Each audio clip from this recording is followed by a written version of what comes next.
Ladies and gentlemen, welcome to Spawncast episode 261. We're missing Max, Dreamcast guy, and we're missing Click. They should both be back next week.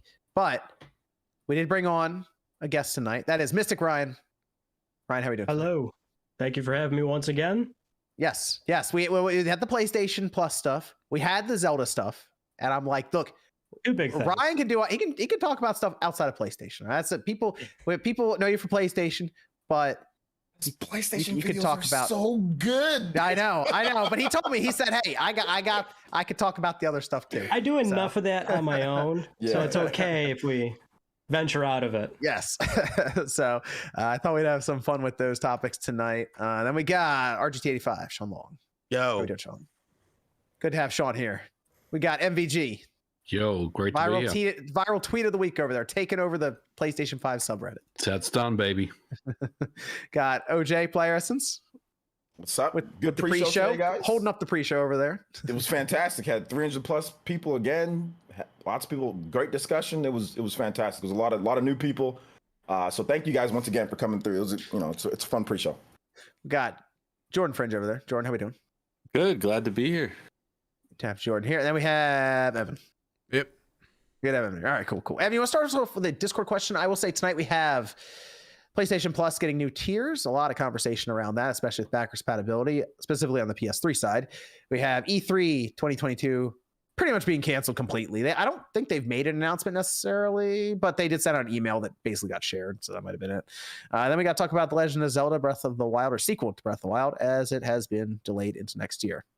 Hit us with that Discord question, Evan. Is there hope that publishers will make a clear distinction going forward between live service and single-player offline games to avoid controversies such as what's been happening with Gran Turismo?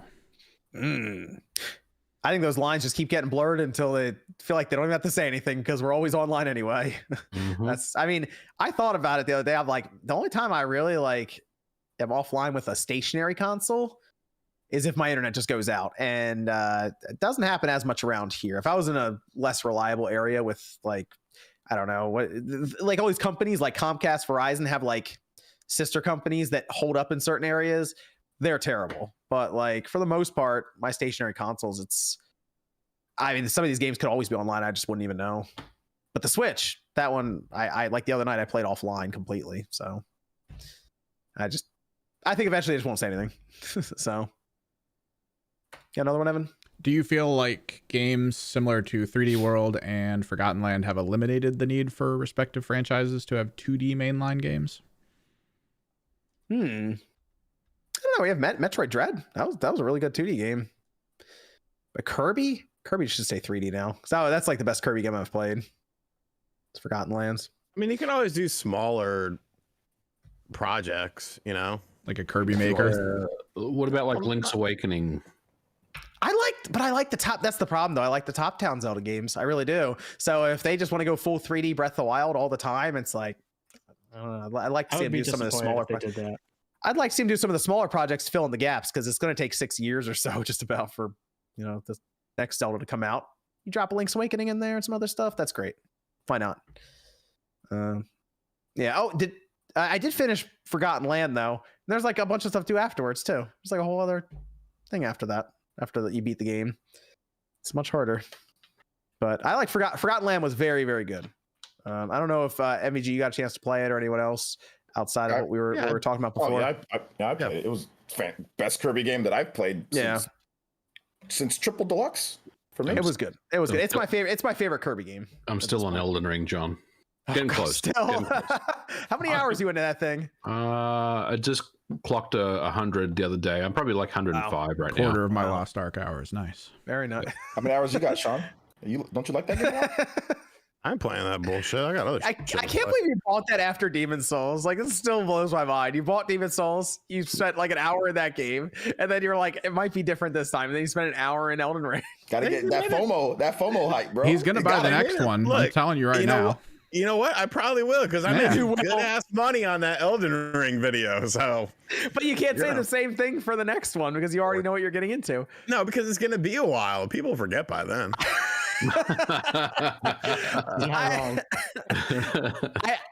I'm almost positive you said the similar things about Demon Souls.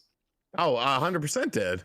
Oh man, did you bought Demon Souls? Yeah, you did, and you were like, I don't like it. It's a Souls game. And then you bought Elden Ring, and you're like, I don't like it. It's a Souls game. That was less than 2 years too, because Yes, it was. and people already forgot. You're like, well, I can't believe this. Is what it is. Okay.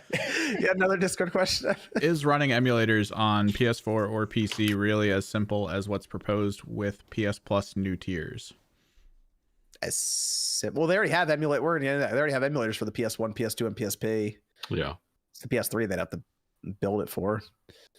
But those ones, I mean, technically yes. Although I think for PC they'll just stream it. Everything's going to get streamed to the PC. Like if you have PS Now right now, they just stream stuff to it. So why don't we just move into PS Plus then immediately? Project Spartacus is what it was rumored to be codenamed. They unveiled it though, 3 different tiers: Essential, Extra, Premium. Essential is just PlayStation Plus. There's like no change at all. Extra is going to have PS4 and PS5 games. They said several hundred, and they also named games like Returnal that'll be going in there, which means that's like just over a year old that game's going in. So that's actually pretty good.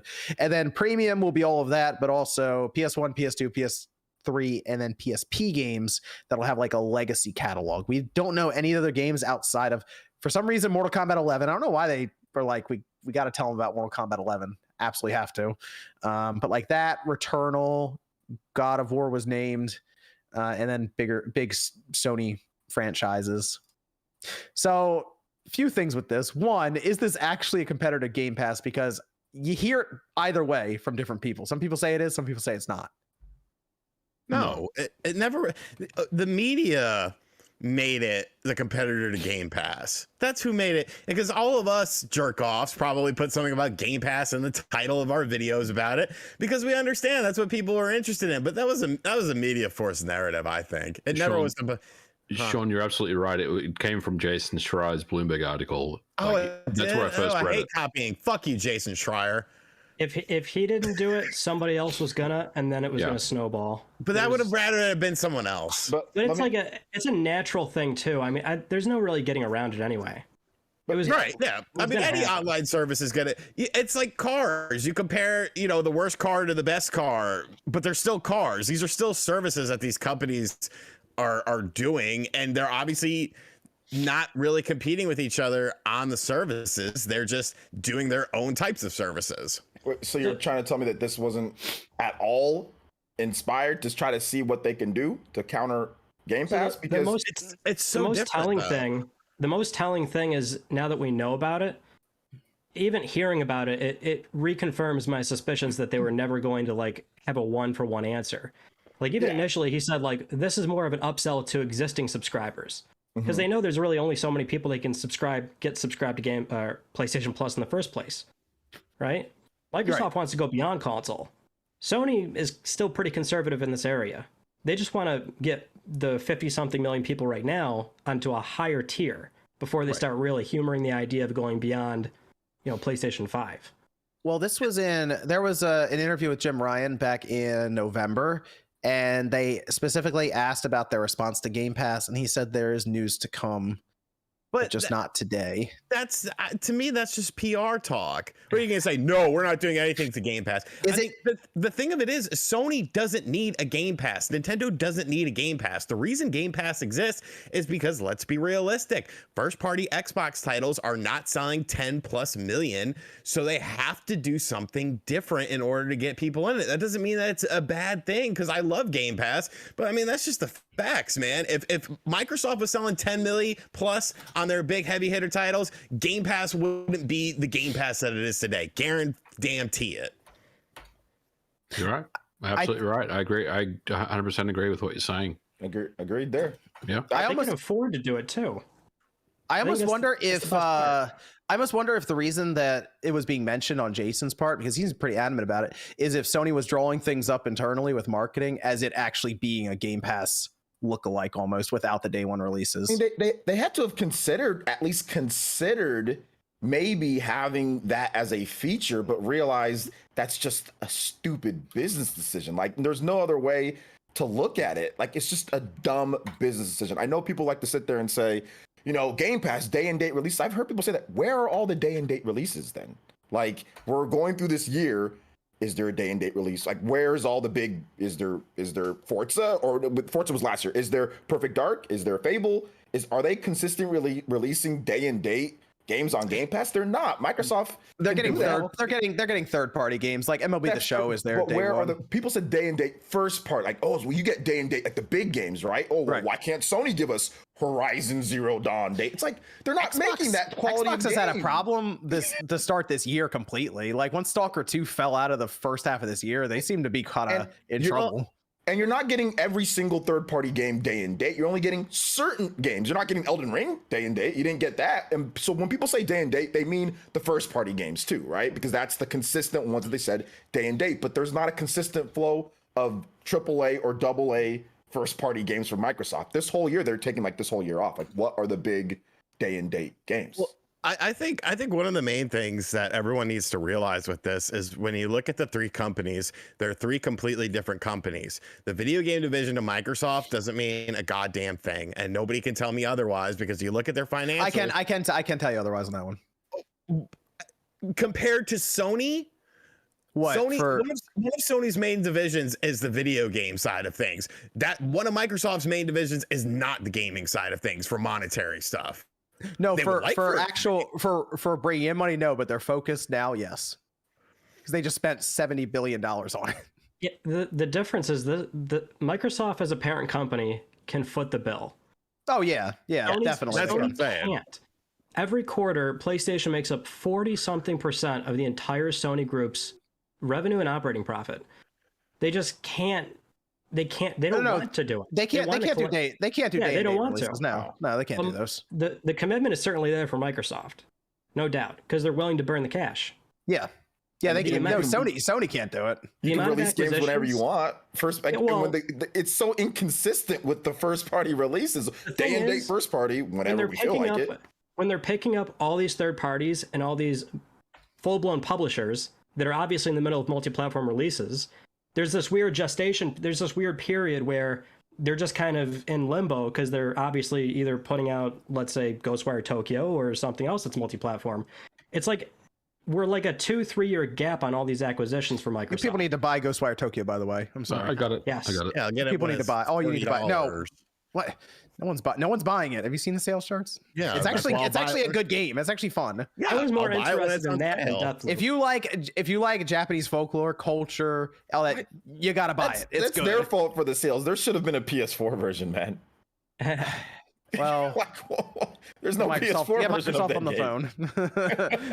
phone. I mean, really, what it boils down to with all of this, though, Sony first-party games sell. There's no reason to put them out day and date. Nintendo first-party games sell. There's no reason to put them out in day and date. Can you say the same thing about Microsoft first-party games? Since, the Xbox One?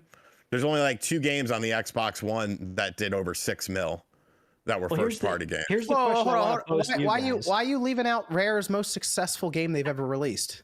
Connect Adventure, Sea of Thieves? Sea of Thieves. A free-to-play game. I said Connect Adventure. No, they sold over 5 million copies on Steam. Yeah, it was on Steam. Now you're talking about PC, which is another area that Microsoft is very in tune with. But I thought you said they didn't sell, but it sold 5 million on Steam, and they have 25 million players. On Xbox, on the Xbox platforms. All I know is I bought it from you'd buy it from Xbox if you bought it. Microsoft's Xbox division. Yeah, who bought it? You played it on Game Pass. You guys don't think though if they why would I buy it? if they didn't day and date Starfield, like I think Starfield would still sell quite well if they didn't put on Game Pass on day one. Like I feel like it's Starfield. Yeah. But that's not the thing with Starfield though, is it's that situation of Microsoft bought it. It doesn't feel like it's coming from Microsoft. It feels like it's still coming from Bethesda. And I wouldn't say that. I'd say the same thing for Halo Infinite if they didn't completely butcher the launch of that game. I feel like if they had a complete product and they just shipped it without Game Pass, I feel like that would have sold a lot as well. So really, it's almost self-inflicted in so many ways that it's like they're just throwing the stuff on Game Pass and kind of hoping for the best in some ways. There's a lot of push. I'm seeing this a lot of Sony to day one releases, but like if I'm Sony everything you're doing right now is working. So like, why would you change it? That's the thing. I'm like, I don't understand why it's such zero sense. I think it's a bad idea to do that personally. So this is my question, because one of the quotes from Jim Ryan, the way I read it, almost made it seem like he was pretty much putting it out there that way, that we don't think they're going to be able to make it work eventually. He compared the gaming sector to places like, things like music, Spotify, or Netflix, television and film.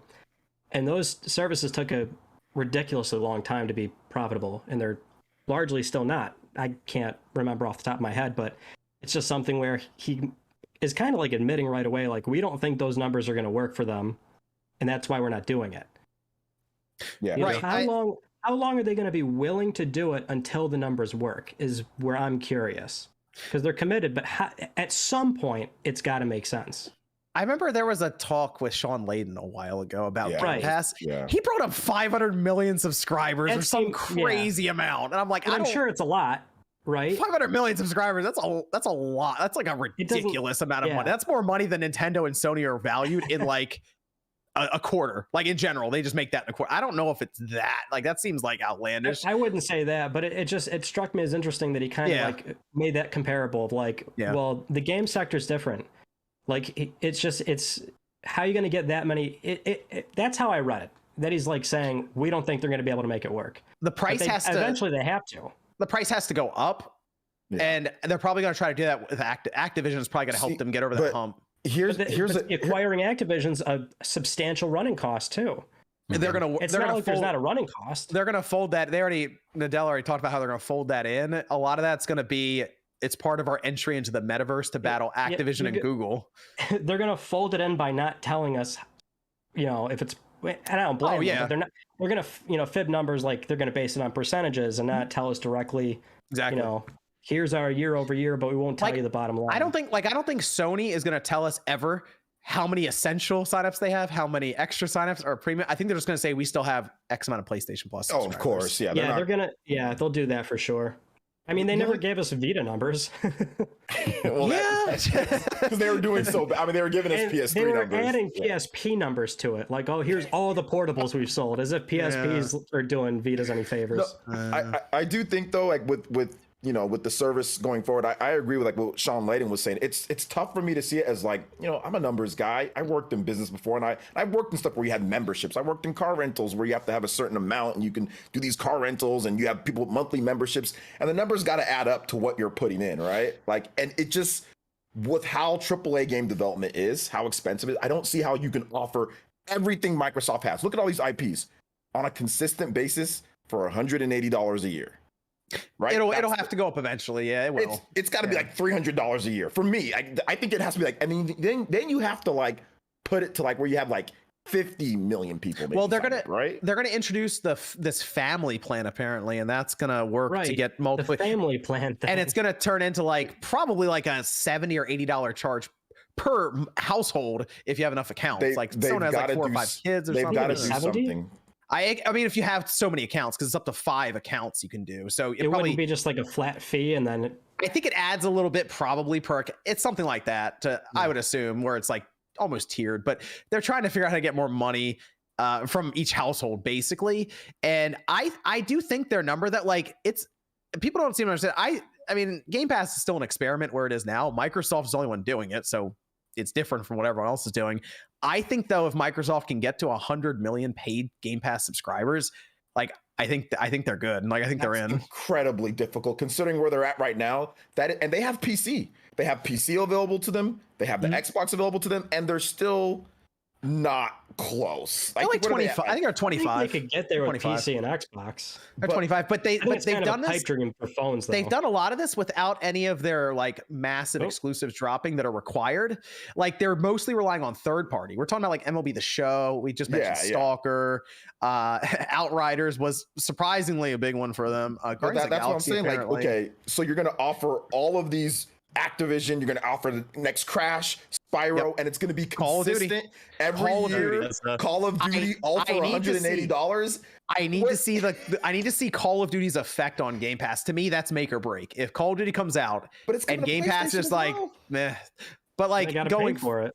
Yeah, that's the thing going forward. Apparently, MLB The Show, like they were really happy with Game Pass for that, and it makes sense because that has a lot of microtransactions. So then they're like, but it's also not like these companies aren't getting a bag to put their game on Game Pass. Of course they're going to be happy because Microsoft is spending money to get the game on Game Pass.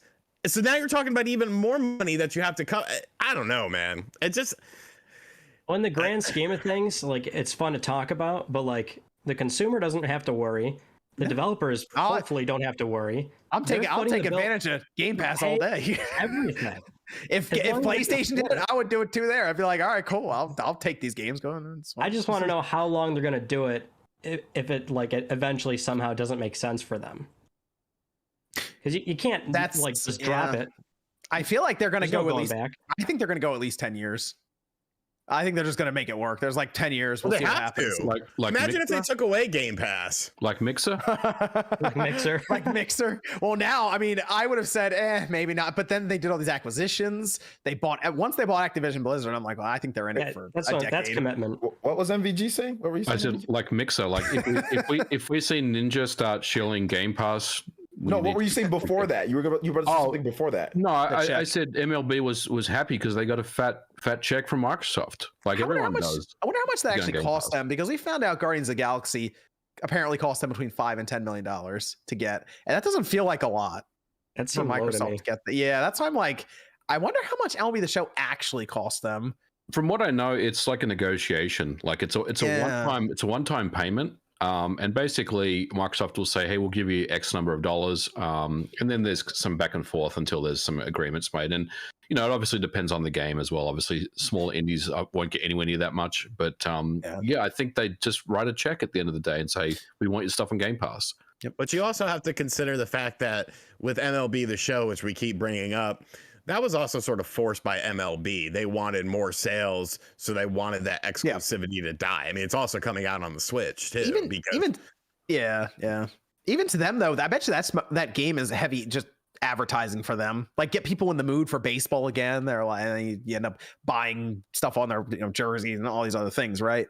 So to them, it might even just be a glorified commercial at the end of the day for how much money the league brings in. Manana Mario, thank you for becoming a member. Says, no, buy internet. If Nintendo has Game Pass and has subs in their games, especially OJ would be okay with it. Sure, subs in their games. What do you mean by Game Pass and has subs in their games? Like Hoagies subscription. Subs. Hoagies would be great in games. Subs in there. I mean, I like physical games. Nintendo gives me games for free. I have Game Pass through Nintendo, and I still buy their games. There you go. Nintendo gives me their games for free digitally, and I still buy their physical games. So well, with PlayStation Plus, all right. So the big conversation that, like I said, MVG really kicked off as well on that Reddit is PS3 games. I looked up and down this PlayStation Plus tier list, and I just extra seems like the one that's like the best value. Just reading what's there. Because when you get up to premium, it's like $20 more a year. But like, man, let's stream PS3 games. That one hit. That hurt. I was like, wait a minute. You say that, but what if they give you some banger PS2 titles? Like, what if they get some really top tier PS2 games? That's the big thing. I'm hoping for. PS1, I'm hoping for that too. PS2, PSP. Those should be native, because if you have PlayStation Now, you can play some of them natively anyway. So the emulators are there, like, obviously.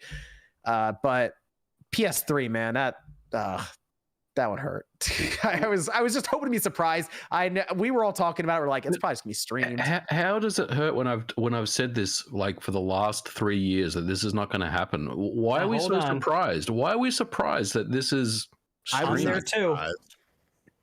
I'm there too. I've been warning people for a long. I know. I watch your videos and I saw your tweets as well. I don't get it. I don't get why people feel like, it's going to be different this time round, when clearly it was never going to be different. It's always going to be streaming. It's like the story of Shaman and Souls-like games. The new report. The new report today. The new report says that they are working on PS3 emulation for PS5. So hold on. Yeah, for the cloud emulation. Wait a minute. That was Jeff Grubb, and hopefully he's in the chat. Oh, what's that? But the wording was could be working on. Could be. Okay, so could be working. I wouldn't be shocked though, MVG, if they are working on it, but there's no point introducing it now, because that would be a PS5 only thing. and like they need PS4 people to go over to this thing too. I think. Go ahead, Ryan. Oh, okay. The thing the caveat I always added is that if it happened, right? If they really did it, if they foot the bill, it's going to be quite similar to Microsoft's program where they're going to heavily monetize it, as in the games are going to be resold, not everything supported, might be a very small library, and guaranteed Sony's not going to let you use a disc. They're not going to let you pull the download for free. Oh, yeah, like, it would be a curated small library if they somehow pulled it off. Yeah, because they have to see a return on it. Those games though, when Microsoft would do it, they were pretty well priced. Like you'd go in there and it'd be like $10 for a game or something. You're like, okay, that's not bad. Or like when they brought Fear in, like that was pretty well priced. One of them was only disc only though. I know that, which was weird. So like, do you remember when that program kicked off? They announced it in 2015, and did they launch in 2016? I don't remember exactly. The back compat service? Yeah. Yeah. Okay. So this was also right around when Sony started the PS2 program, where it was emulated PS2 games on PS4.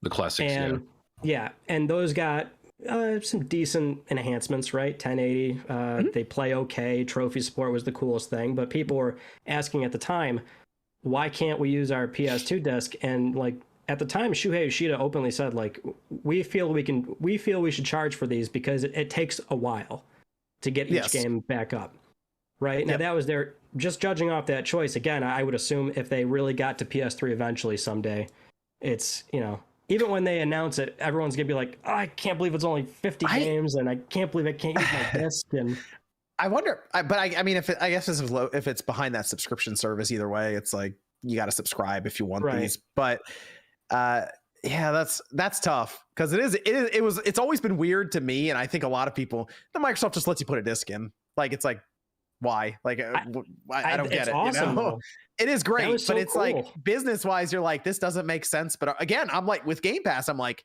well, I'm gonna take advantage of it if it's here. That was also during the X1 generation where they did so much goodwill because their image was poor. That's true. Hey, true. Don Matrick was right. He was right though. He was right. The thing is, the disc you might have been working on Gran Turismo. The disc is a bit of a it's a bit of a placebo, right? Because it's like you put the disc in, grabs the license, it's like, okay, now I'm going to download the game off the internet anyway. It feels good. You just drop the disc in, you're like, it works. It's good nice, for those multi-disc Xbox 360 games. I'll say that. It's good for that's true. You see the first disc, right? Yeah, Lost Odyssey, Blue Dragon. Great game. Lost Odyssey. Star Ocean 4, which has a fatal flaw on the Xbox 360. I mean, it exists. That's the fatal flaw. Outside of the game not being so good, I like the game, but outside of it not, you crash land on disc 3, but then you have to go back to disc 1. Like to get I bought that Star things. Ocean on the PS4. It was like $8 the other day. I was like, I don't have this. I'm probably not going to play it. I should get it though. It's a product of its time. I'll tell you that. Hey, crossing the fingers for the new Star Ocean. Let's go. Oh God. Oh, gosh. Star Ocean is like that D tier franchise that I like. You want to cheer for it though. You want it to be good again. You want it to be good, and it's just like, oh man, this hasn't been good since the PS2. Yeah. So, hey, maybe it'll be in the subscription service.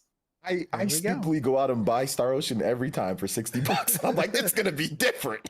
So how many games do you think they're showing up here with the PS1, the PS2, and the PSP? I mean, is that the focus you think? Like, or it's gonna be like, here's 250 PS3 games you can stream, and then like 50.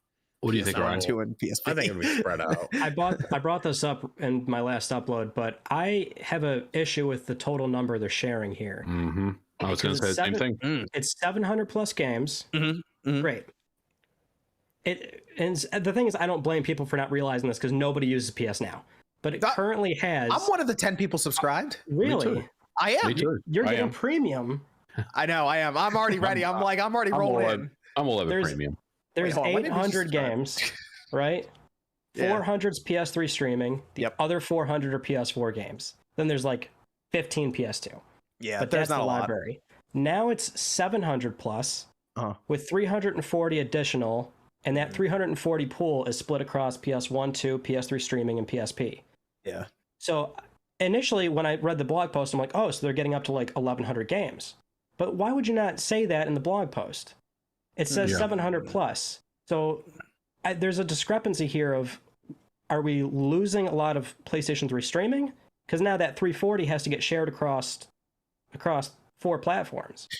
I'm curious as to where they're getting the numbers, and you know what I mean. It's not, and PS5's in there now too for the. That was surprising. That's good because people don't realize, again, because no one's really subscribed to it. PS Now has not had PS5 games, which is really annoying because like they gave us the Avengers game, and I was like, this is terrible, but all right. And then you look and it's just the PS4 version. You're just like, but I have a PS5, so at least they kind of figured that out. Even with Shadow Warrior, which I think that was a weird situation anyway, because that was like day one, yeah. It was the first time. It was still like a PS4 game either way.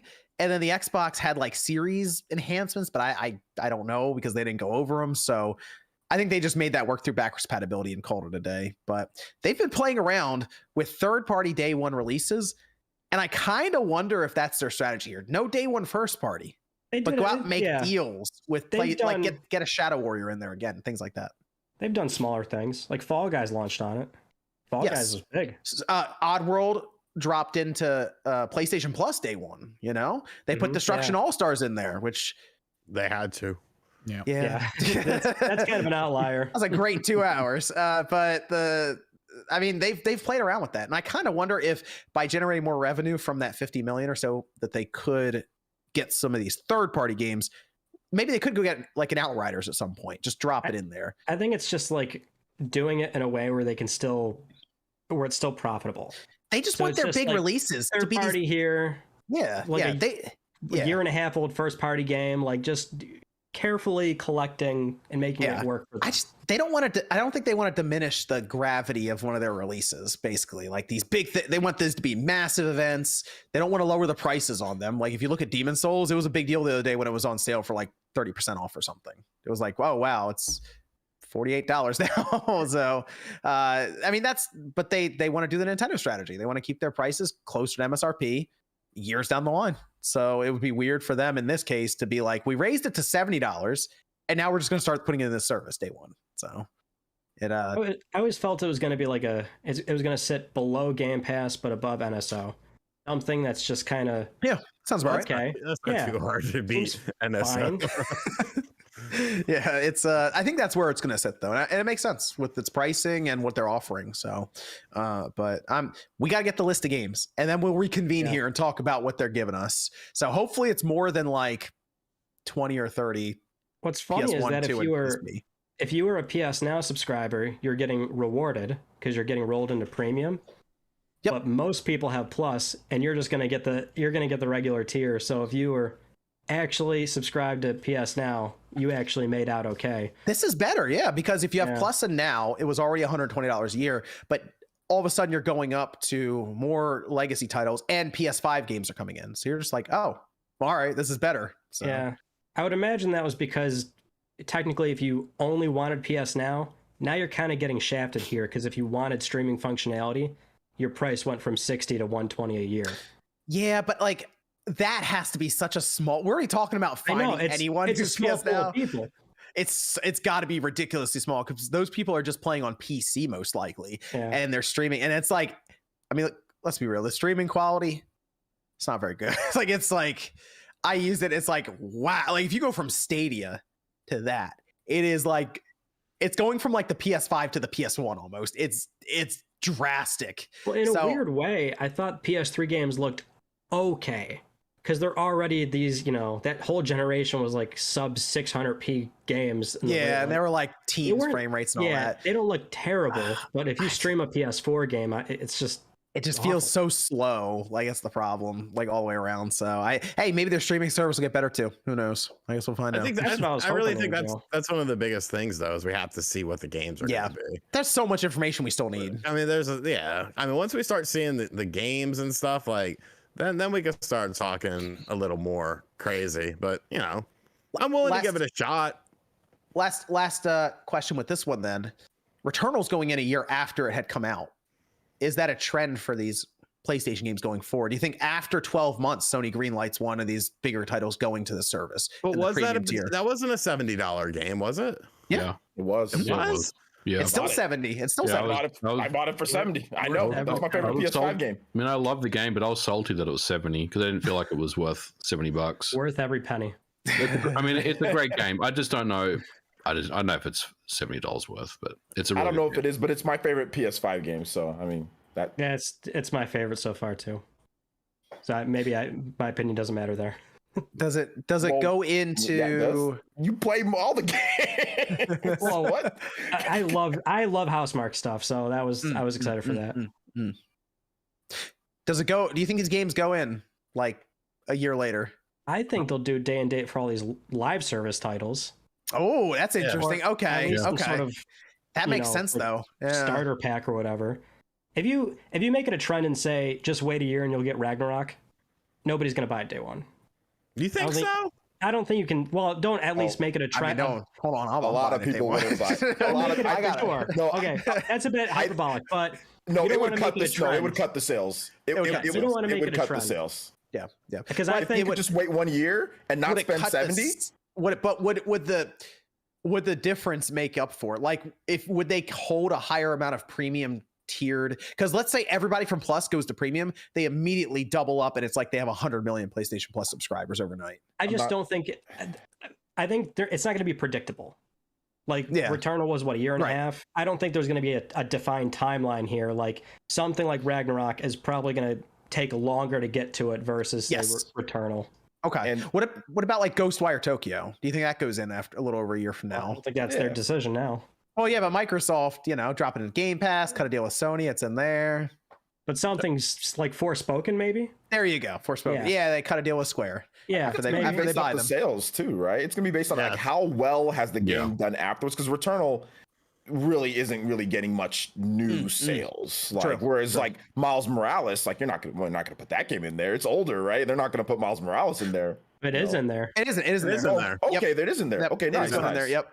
So I'm thinking like I wouldn't be shocked if maybe Demon Souls goes in there. There's like here's this, and then here's like maybe they get a third party game like Guardians of the Galaxy. We've already seen that go to Game Pass. Do you guys think that they would put like brand new games? Like I know Miles Morales, maybe I shouldn't have said that, but like maybe like the next Spider-Man, like they're gonna put that in there. Like even though that game's gonna sell consistently for years down the line, I'd say that never goes in. No. Yeah. Well, like live services maybe like you said, Ryan, but Spider-Man, I think the next Spider-Man's going to be a minute. They probably want to see that return before they're like, all right, we got a lot out of this, now let's see if we can get some signups from it. That game still consistently sells, like even now, like people are still consistently buying Isn't that the best selling PS5 game right now is Miles Morales? It's like the game to get if you get a PS5. It seems like every time shipments go out, that game climbs back up the charts. Spider-Man, the PS4, getting the PS5 version of it, getting the upgrade or however you want to do it, and then Miles Morales. Those are like the two biggest games. That and then what's the other one? I hope MLB The Show goes in there every year because that one makes the most sense for us because it's a yearly sports title and those things just lose value immediately. So like if anything, I would love to see that be like NBA 2K, like the stuff. Like if they can cut the deal, then yeah. But like they're not these sports titles. It's the worst. I think that they could put a lot of VR games in there to sell you like that. To get the next VR when that releases. So like, hey, you want to actually play all these free VR games? That's a good idea because that's the new headset. That's the hardest part about VR is just getting people to try it. And I heard Abandon's getting a demo, so they'll probably put that on there as well. Finally. would you pay for that? Fuck no. Oh. I wouldn't even buy There was a new interview. You guys see that? Gosh, no. There were a few interviews. I saw it pop up. I think Colin had an interview. Yeah, Colin had an interview. I haven't seen it yet. I haven't seen it yet, but like, oh my gosh, it's a bad thing. I saw that tweet and I was shocked. I'm like, oh my god, it needs to stop. Gosh, time to stop. Okay, who's signing up for it as we move on? I'm signing up for. Well, actually, I'm just going into premium. Apparently, I'm going into premium, and I'm going to make videos on the emulation. Me too. And hopefully it's good. All of us are. We're all making videos. Depends on the PS1 games. Watch me surf through the games. All right, thank you. I'll try it out, but then probably. I mean, I tried out Game Pass. It's just not my style. Like just because I don't know. I kind of just like to buy the. I'm old. A lot of subscription services out there. Yeah, a lot of subscription services. Just get a month's worth and cancel it. That's what I'm gonna do. That's what I did. I did that with Game Pass. Although I forgot to cancel, so I paid for an extra month. They got him. They got for an extra month. It's okay. It's okay. They let me. I mean, and they made up for it. I mean, Microsoft that year at least. Mass Effect came out, and that trilogy was so great on there. So I'll pay for that extra. There you go. Month or whatever. All right. Evan, let's go to Discord question over there. Was there an April Fool's game video or concept that you wish was real? Sean's video. April Fool's Dropping concept. bars. I remember a while ago we had that Zelda movie. That was something that was really funny. But like a concept. I'm trying to think of any good April Fools. That would mean that it's like not even seen as a joke. Like it's seen as something so cool, and then you're disappointed. Once in a while, people will put an April Fool's thing out there that everyone's like, "Really? That's awesome." They're like, "No, I'm sorry." Why would they do that? What about that Advanced Effect, Mass Effect Advance Wars? Yeah, that's right. That was pretty cool. That was good. Was the KFC console an April Fool's thing? No, they. I can't remember if that it was was a limited release. That was a straight product, up. I thought. Yeah, I guess that was a straight up. I know Hyperkin used to do them. There are probably some good ones I'm just not thinking of right now off the top of my head. Sony buying Konami. There you go. That was a good one. Nate, you there? Yeah. I realize you showed up and we haven't recognized it yet. Yeah. Good to have Nate here. How we doing, Nate? Long day. Sound very energetic. Long day. Okay. Good to have you, Nate. We just finished up the Sony talk. We're getting into the delayed Zelda stuff. Did you have any... You signing up for the PlayStation Plus stuff? I see no reason to sign up for it. Okay. If PS3 was native, would you sign up for it? No. And that's why it's not native. Well, I was going to say, what is there anything they could have done to make you sign up for the service? Made it more like Game Pass, or if you want to go the route that they're going, make the price cheaper. Okay, gotcha. All right, Cheaper? Dang, giving it away. Well, I mean, there's a lot of details about the service that Sony has not yet detailed. Exactly. And I think once they give out some of these additional details, some people who may be considering subscribing may actually rescind that. Whoa, hold on. Mind. So What? once Sony gets ready for the additional details, will be a better time to my gosh, actually evaluate the service. it's going to be 270 like PS3 titles and like 30 PS1 and 2 titles, isn't it? No, nothing like that. Oh, okay. Hey, you sound like you're gonna like just come out with some terrible news for this thing. It's not terrible news it's not terrible news for a consumer. Oh. Okay. All right. Guess we'll It's find just out. enough that you'd probably be sitting there saying, maybe I don't need to subscribe anymore. Okay, I guess we'll wait and see. Unless you want to tell us right now what it is. Nah, you can wait. Okay, we'll wait. That's fine. That's fine. Evan, you got another Discord question? What games or shows are your go-tos when you're miserable or sick or whatever? Things that aren't necessarily new, but you just keep going back to. Was Halo Infinite? Now it's not. I only watch the same movies over and over again. There's like 5 of them. I don't think I'm ever miserable though. No, like I'm never sick. Like miserable. what if you've got like a sick day or something? Like I'll rewatch all of Psych until I pass out. Psych. I was gonna bring up Psych. If you need a pick me up, Never Psych watch an either. episode of Psych. There It's you a go. good fucking show. You're good to go. Raise your spirits up. I watch Forensic Files all the time, reruns over and over. So I don't Or know. Mario Strikers. I'll play some Mario Strikers. Ryan, you need to play Mario Strikers. All right. I watch old WCW Nitro clips. Usually does the trick. Oh, that's awesome. Yeah. Old wrestling, old like the also like Yes. behind the Titantron, like the old like the wrestling channels that do like that crazy in-depth stuff from like the 80s and 90s wrestling. I love that stuff, like the documentary style things. That stuff's dope. I watched one on Sting. Oh man, it was so good. Let's go one more Discord question. I'm gonna go ahead and pull up any of the super chats before we get into the Zelda stuff. For everyone in the cast that played Elden Ring, what would be your biggest takeaway if you're a game designer? Leaving you alone in an open world. Yeah. People seem to enjoy discovering things without arrows and compasses and mini maps pointing at it at all times. It's amazing because you won't even realize it. You'll just be playing and the entire HUD like had faded away and you weren't even thinking about it. And it's just gone. And you're just like in this world. It's really cool. I think I know that Assassin's Creed got a lot of criticism, you know, when Elden Ring came out, but I think there's definitely room for both. Yes. Oh yeah. Yeah. Well, yeah. There's absolutely room for both types. So I don't think that's a huge criticism of that, but I do love the fact that Elden Ring is basically they just drop you in the land and you got to figure it out for yourself. Yeah. It does work. All right, let's go to Veluxian says, offer you get free gas for life, but can only play games for 5 minutes a day. Would any of you take it?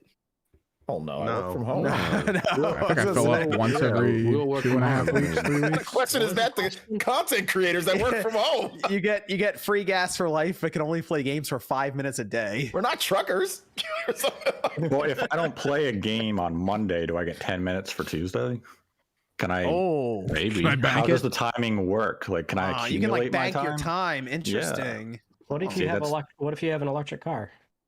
Free electricity. Then just Free spray gas at random passerbys. I don't know. Free electricity. This is from Liam saying, could there still be a 3D Mario this year? I don't Maybe. think so. I don't think Maybe. so. I wish. Yeah. I think Donkey Kong. If we get something from the, I think maybe Donkey Kong. Ryan, did you get Kirby? Yeah. Oh, okay, good. Did you like it? I love Kirby, man. Did he? All right, Yeah. good. I was gonna say that. I love I was Kirby. playing that. Now I want another 3D Mario now because of that game. So I hope it's not always 3D though. I still Yeah. want side-scrolling Kirby's. Big says unwillingness to invest in a native PS3 emulator is overall representative of the effort Sony will put into PlayStation Plus. Big red flag. Hope I'm proven wrong. Maybe. We need to see the list of games. That'll tell us how serious they're taking it. So, like, if they can show us the list and there's like a bunch of licensed stuff and all, it's like it looks like they actually put effort in. I think we could have a decent service there. Then They're putting effort into it. there you go. See, Nate's. Wait, hold on. You were just talking this service down. I'm talking it down in the sense of people who feel as though they have to subscribe to it. You're not going to have to subscribe to it. Okay. It's going to be, when they detail it, it will make sense. Okay. Very good. Paul Gale Network says, do you want Breath of the Wild 2 to launch alongside new hardware? That's actually a part of the topic we're about to get into. Let's actually just go to that now. Breath of the Wild 2, delayed out of 2022 into 2023. MVG, good job. He was right. And Click. Right. And Click. And me. And Jordan. And Jordan. I just know No one MVG was believed out in on me. Twitter just like throwing it around constantly. Taking that victory lap. He was. I took 2 this week. He did. Gotta take it. Gotta take A lot it. of You're running. You were talking about Zelda being delayed for like over a year now. It's been a long time. Yeah, and the reason why I felt like it would be is not because I'm trolling or trying to be a smartass or anything, although I probably am. But no, when I saw the E3 trailer last year, yeah, I kind of felt like it was still not quite right. Like what they showed us was cool, but it didn't really feel like they were further along than what I thought. Maybe like I kind of felt like they would show us more of the game last year. If it was truly going to release this year. So I kind of walked away from watching that feeling like, I think there's a little bit more time left for this game before it's done. So after I saw that, I kind of felt like 2022 was kind of ambitious. And when Anuma-san at the end said, we're aiming for a 2022 release, that's when I kind of felt like, well, they're going to just take that as a soft date. And That was the key word that pushed me. It wasn't even like the footage or like the lack of anything. It was the fact that they specifically said we're aiming for it, which just sounds good on paper to a lot of people to be like, hey, it could come out next year. But to me, that just didn't show confidence in releasing it this year. Yep. The game appears to be very ambitious from what they were explaining. Well, I think also there's a lot of pressure on them, right, to deliver an experience that is at least as good and probably better than the original game, which is very difficult because the original Breath of the Wild was just an absolute, came from nowhere, and we just fell in love with it because it was just so unique and so incredible. And I think in many ways, they're not going to be able to replicate that feeling when you first start playing Breath of the Wild. So I think they have a lot of pressure on them to get something good, and they'll deliver it. I'm very, very sure this game is going to be, a 10 out of 10 game, a top tier game. Yeah. But there's a lot of pressure on them to deliver something good, and I think they absolutely feel that. And so I think they're holding it until it's ready to go. So they need more time. They're trying to make that next level Zelda game, like with Breath of the Wild. I just don't. It's gonna be tough to get that same feeling that everyone got with Breath of the Wild all over again. You're not going to get that complete same feeling, but I think that they're holding back so much because they only just teased. They said, and it goes beyond. They have a whole new Skyworld stuff that's in there. And they said it even goes beyond that. So they're going to add even more to it. Underworld. Yeah, no, it might even be you have your cold traditional dungeons and also the overworld stuff and the Skyworld stuff. And it's probably going to be like, some people are talking about, like, I know maybe you guys aren't into theories as much, but playing as like different links, different maybe time a dark periods. World. Yeah, dark world. There's all sorts of stuff. I mean, so I forgot who it was, but one of the content creator, she said that maybe you're playing as like the original like True Hero Link from like when they showed like in the those like little like hieroglyphics, you know, like where it's like the Link with the long hair and like the sword that kind of like twisted and like you see that sword again. So it's like it seems like they're adding like a crazy layer on top and making the story more involved. I almost wonder, yeah, it's gonna be more story focused. It kind of looks like is what they're hinting at right now, which is good. Because Breath of the Wild, the first, obviously it was like go out and do what you want kind of thing, and you'll find bits of the story if you really go looking for it. But the game itself, originally I did question, I'm like, did they announce this too early? I think they announced it at the worst possible time, because they announced it in 2019 at E3, just before all the remote work stuff, all this stuff hit, right? And it was that's tough. Like they did with Metroid. Wait a minute. Metroid was just that was bad, right? Like because of everything. Lockdown started in 2020 in March, so there was no way that they knew, any of that was happening. I understand what everyone's saying. That's what I mean. They announced it at a bad time, not knowing, because hindsight now, it's like, well, it probably been better to announce it later on after all that stuff started to see where they were. Yeah, that's what I mean. Yeah. Go ahead, Sean. I just think if this was any other game, any other company, we would be a little bit skeptical about, what's happening with this game. So I am taking a skeptical route of, is there something more going on? Like, of course, they're not going to say anything like that unless it's a complete scrap. But we were all under the impression that it's utilizing mostly the same engine from a game that was a Wii U game, and obviously they're going to add in stuff. Obviously, they're going to polish up the engine and stuff. But we're looking at, it's going to be 6 years between the original game to this one. I don't know. Yeah. It's a little interesting to me. Well, that is a while. If you look at Zelda, I think the reason why people aren't really on that is because Zelda always has crazy development where it takes forever. Look at Skyward Sword. When they first talked about Skyward Sword, it took the whole generation to the end of the Wii.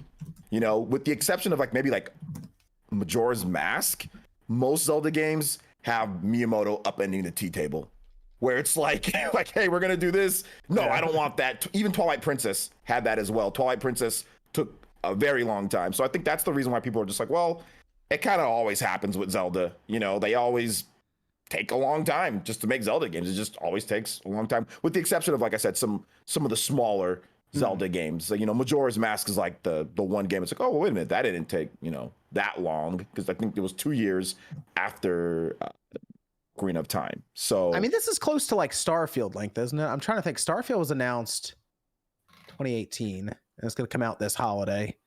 So it's close. It's close to that, like how long it took for Starfield to be announced to come out. And this is a sequel using pretty much same engine. Yeah, so I get where Sean's coming from with that angle. It's like I'm not saying that the game is in development hell or anything like that. I'm just saying it's something that you should take into consideration as well, because like I said, if this was any other company with any other game, we probably would be having the same conversation, but there would be more of, is there something going on the back end of this game? I think you'd have that conversation in a non-COVID world. Nintendo essentially lost 9 months of development time. It sounds like they should restructure and, have offices in other places where they could do things. That's another thing I don't like. That's a subject for another. Like what?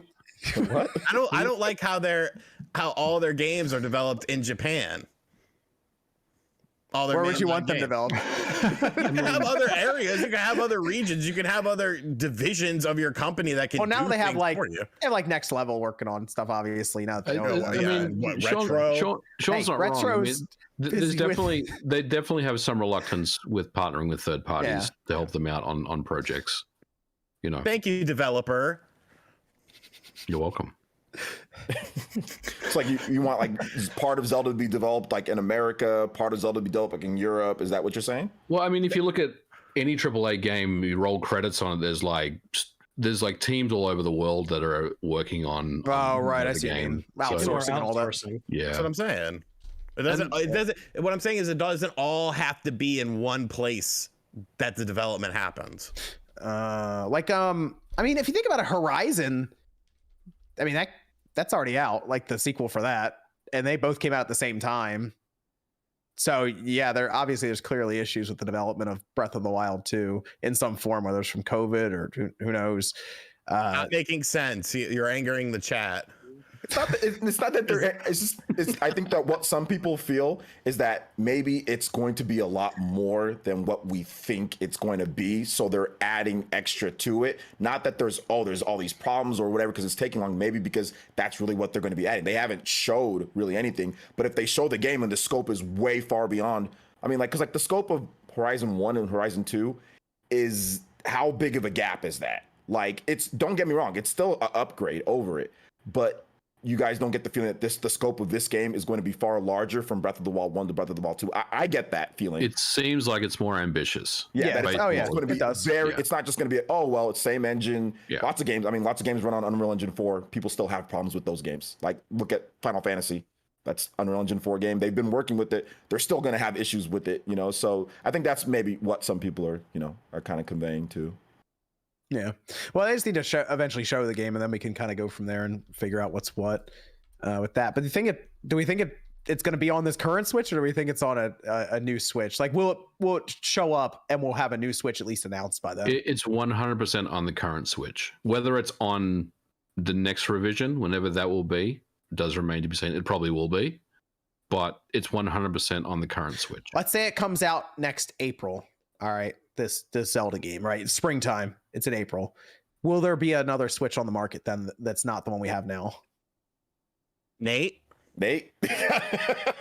I can't predict how chip shortages and production will run throughout this calendar year. I'm going to say yes. In a perfect world, yes. Perfect world, yes. I'm saying yes. Okay, yeah. I kind of think so too, because otherwise it's like, we're 6 years in. What are you going to do? Are you going to do a revision? This thing's running 10 years, or are you breaking off in 7? Like, how are we doing this? So I think so too. I think there'll be some sort of Switch that will be more powerful in some way. So they're putting a lot of really nice looking screenshots out there too. You see this for some of these games? I don't know. Super resolution. Got some 4K. AMD super resolution. Okay, like super resolution only does so much. Like, people think this thing is like simple magic. Texture. Dude, it's simple geometry. What you mean? It's simple geometry and This super thing is like resolution. magic, this FSR. Yeah. The reason they're doing 2.0. I don't know. They're putting some really nice looking images out there. You're gonna piss people off like last time. People come to me. Here's the thing. Like last time, bro. You Nate, you liar. Here's the thing. Told me Switch Pro. There's no Switch Pro. Here's liar. the issue I have with the Switch Pro stuff, right? My thought with the Switch Pro is that another Switch is going to come out. They're all going to play the same games. So if you like the way your Switch plays games now, you don't need to buy it. But if I want a better experience, I'm going to buy it. So I don't really know what the problem is with having that new Switch experience there if you're still plays all the same games. I agree with that. So I'm confused at the frustration, anger around the idea of one. It's that people are saying, here's what I think. Because this Switch Pro's been being teased, right? It was supposed to come before out, the Switch came OLED. out. We had a Switch Pro. Yeah. Yeah. So I think people are tired of that because of all the rumors and stuff like that's the gist that I get. So they're upset from rumors that began last year that have since been corroborated by the NVIDIA leak. No, they're upset even before. I think we were getting Switch Pro rumors in before the Switch came out. We were getting Metroid Prime 4 rumors before the Switch came out. All right, I'm still hearing about this game. All right, I'm getting frustrated all the time. But it's been confirmed, at this point. Whereas the Switch Pro, it's like, Has it been confirmed though? You threw up a paint graphic for me. Hold on. The NVIDIA leak was mentioning a new Switch. I don't know. No, I'm not saying that NVIDIA servers. Look, I'm not saying that it's not going to happen. What I'm saying is that this is how some people think, bro. Like they get mad when it was because like everyone thought that it was going to be 2021. Yeah, I'm just playing into it. I know. I'm just saying, they were getting mad at me. I'm like, wait a minute, hold up. I said I did the MVG prepare for disappointment. You know what I told you guys to wait. I think people actually just really want a new Switch of some kind because they like the idea of it. They just would like it to run games better and look better. Like I think most people are sold on the hybrid. They just want a new piece of hardware for it that is more capable. So they get annoyed and disappointed when it's not announced. So they want an excuse to buy a 7th Switch. Let's be real. They just announced a new color for the Switch and it's selling out. People about to buy. So let's get a new chip in there at least. All right. You can announce like the I don't know, the pink Switch or something. Just put a new chip in there. All right. Kirby Switch. There you go. All right. Why didn't we get a Kirby Switch? That is a great. Well, that would have been great. We had the Kirby box in Japan, right, Sean? That don't count. Yep. That actually was a fun idea, but you're right. They should have gone Kirby theme because if it was the whole box and it looked like Kirby swallowed the box and then inside it's like, you know, the pink Kirby little feet on the bottom. That'd be fun, a cool mock-up that was like a Switch Lite and it had, you know, Kirby like it was like eating the Switch, but like the bottom half was the color of the car in the game, and then the rest of it is pink, so it had that two-tone look to it. It's pretty cool. Okay. I mean, we didn't even get a Zelda Switch, so. Yeah, they got to fix that. But we got a Diablo 3 sure Switch. they will next year. I'm sure we'll get a Zelda Switch next year. Joy-Cons. That's true. You got the Joy-Cons. But now I don't even want to use them because in the vibe it's like the Skyward Sword Joy-Cons. Yeah, no, you buy something cool, you don't even want to use it. I know. I'd at least use the Zelda one. It has like the Triforce on the back or I don't know, something cool. Just go with the basics. Nah, I just buy it and keep it in the box, to be honest. Right. I got those 2 Pokemon Switches. They're pristine. I didn't even touch them. Okay, which month? Last question. Which month does Zelda launch in next year? March 3rd, baby. March. You think they're just going anniversary? Boom. No, I got to look at the date. Usually it's a Friday. It's a Friday. Yeah. If you're gonna go, if it's not shipping this year, March 3rd is a Friday next year. Oh, is it really? Okay, yeah, you're right. Yeah, March. I'm going March 3rd. I think I'm going out into April. I don't know when Easter is though. Oh, we're I'm gonna go April 21st. Oddly specific. Why? April 21st. April 21st. Because clearly I know when it's gonna launch. I'm just pretending like I'm guessing. A Friday. Okay, so April. Yeah, I mean, as long as it's Friday, it's always a good pick, I guess. Spring. I'm going with it. Go to watch it be like come out in like the first week of June. And they're like, well, it's still spring. Kind of spring. Yeah, I'm going mid-April on that one. Mid-April. Could be. Evan, we got Discord questions over there. Yeah, we got a question for Nate and MVG. If I remember correctly, back when Switch OLED was announced in Nate the Hate podcast, you guys thought with the same price, it's better to get Xbox Series S Plus Game Pass instead. Do you guys still stick to that opinion? Maybe. Putting them on the Xbox Series S and with Game Pass, I think it represents good value, better value. Yeah, I mean, you can play every game that Microsoft is coming out with on the Xbox Series S. So, in terms of value and gaming proposition, I mean, I think that's a better deal. I think if you buy it, like if you're a baseball fan, then yes, right now. But like if you wait to buy it when Starfield comes out and Starfield's like this incredible experience and it's Game Pass day one, I think it makes sense to buy it like right around the release of a big time game from them. Like towards the end of this year, we assume going to 2023, they're going to actually start rolling out a lot of first party titles. Yeah, I mean, the Series S is just going to become a better value as this generation moves forward. It's a great entry point. There you go. All right. After acquiring Activision, do you think Microsoft will expand the backward compatibility list to include more legacy Activision titles? I hope so. Well, though, actually, no, they're all done with backwards compatibility. Yeah, they said they were just done. They said they were done, but now that they have Activision, they may open that up and then kind of... That's true. Enable some of those older Activision franchises. Get Quake 4. Hey, that'd actually be all right. Drop that in there. Because licensing was an issue that they talked about. And now all of a sudden, if they just own Activision, it's like, well, yeah, let's go back and get some of these older titles and drop them in. Why not? That'd be fun. Yeah, another one, Evan? I guess because we just talked about Breath of the Wild getting delayed, could we see Wind Waker or Twilight Princess get ports to the Switch? Yes. It's probably this holiday, most likely. Video on it today. Yep. Yeah. look out for that. Wind Waker again. Although I'm feeling, hold on. Who didn't? Is it probably people Wind Waker HD? Who didn't buy Wind Waker? I bought it every time it released. I assume everyone has it. What about Phantom Hourglass? I have it twice.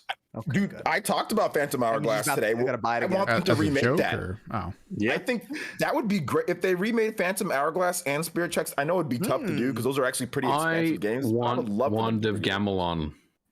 Why is it That's what I you said. Yes, I do. Let's get Oracle Ages and Seasons. Let's get that. Finish cap, Stop making This is great. please. What about Zelda 2? Stop making Zelda- us buy the same ROMs over and over again. Give me Wand of Gamelon. No. What if it's They Minish don't Cap, but like done acknowledge done like how we had Link's Awakening? Like That's different what I art style want. and all that. Yeah. Ooh, that'd be cool. Yeah, give me that. I just think Phantom Hourglass is so much better if it played to where you can actually play it. It's a good Where you game. can actually play it. play it. You Phantom actually play Hourglass is a it. great It game, sucks when but you can't play it. I can. It's crazy that I own a copy and a DS to put it in and play it, but I can't play it. I can play it too, but it boots it's up and it not just playable. shakes its head It's and not shuts playable off. with people with You know, hands. but It's technology not still playable exists. about You can open up a DS and play it Because- anytime. You can use a 3DS and you play need to it. play it like this, and it's just ridiculous. Hey, you It's know. good for children. It's fantastic for children with Oh, so now tiny hands. friend Nintendo is your for children? Is that child. what you're saying? That game was built for children. Yeah, it was built for a Nintendo's child. for babies. You heard it here first. Look, I just want to play it without having to construct my hands into certain just ways want- that give me carpal tunnel. I Okay? just want man games that play. No, I just want to be able to play it normally without doing this and tapping on a screen and holding it There's with the one guy wearing a hand. tank top, showing off his guns. Alan asks how things are going. What you think is going to die first, E3 or GameStop? E3. E3. Probably E3. E3. Yeah. I think GameStop's gonna be around a little longer. Derek says, "YRGT, what's your top 3 pizza joints? Also, what's your stance on pineapple on pizza?" I don't want pineapple on pizza. I will not eat the pizza if it has pineapple on it. Thank you. Correct answer. As far, I mean, you're not gonna know any of the names of them, you know. What's Just your favorite one? local joints mostly. What's your favorite one? Yeah, I don't really eat chains much. San Remo would be my favorite one, I'd say. What'd your Gma bring that day when you're talking about those pizzas? What was that from one of the local pizza places? She makes her Yes, own that pizza. was actually from San Remo. All right. Very nice. Very nice. This is from Blurp saying, walked into a GameStop and finally got a PS5 today. Yeah, they were doing bundles, I think, today. You're or finding yesterday. gold. Yeah, they're trying to do bundles to ward off like resellers. It's like $700 or $800 for a bundle there. Ernest says, how important is PS3 emulation to you? Would you still upgrade your membership if this doesn't come to fruition?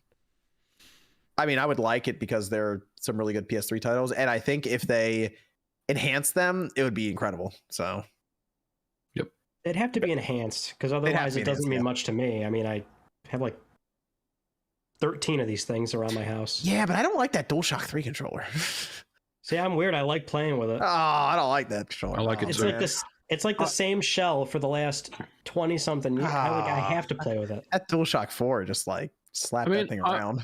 I'm willing to give them a pass and say, look, if they do drop native PS3, then if it's bare bones to start with, that's fine. Give it to us. But you know, it's really about getting it there first, and then they can iterate on it Make after. it a reality. Yeah. Douglas says Zelda's 35th anniversary was disappointing. 36th isn't promising so far with no Breath of the Wild 2. Here's the 37th in 2023. It's always next year. That's what we've learned. See what else we get this year with the ports and stuff. There you go. Flying says, I think Sean is a Nintendo gamer for a reason. There you go, Sean. Fuck does that mean? Bro, a Gran Turismo race can be just as hard as an Elden Ring boss fight because you could be going for 5. I didn't even think of that. It's because Nintendo. No, because he's saying that, Sean. Yeah, I feel like he's trying to clown me or something. You know, when you're on the 5th lap of a fucking, several mile track and then you fuck up and there's no rewind button, you fuck that whole race up. You got to have a lot of concentration to play that game.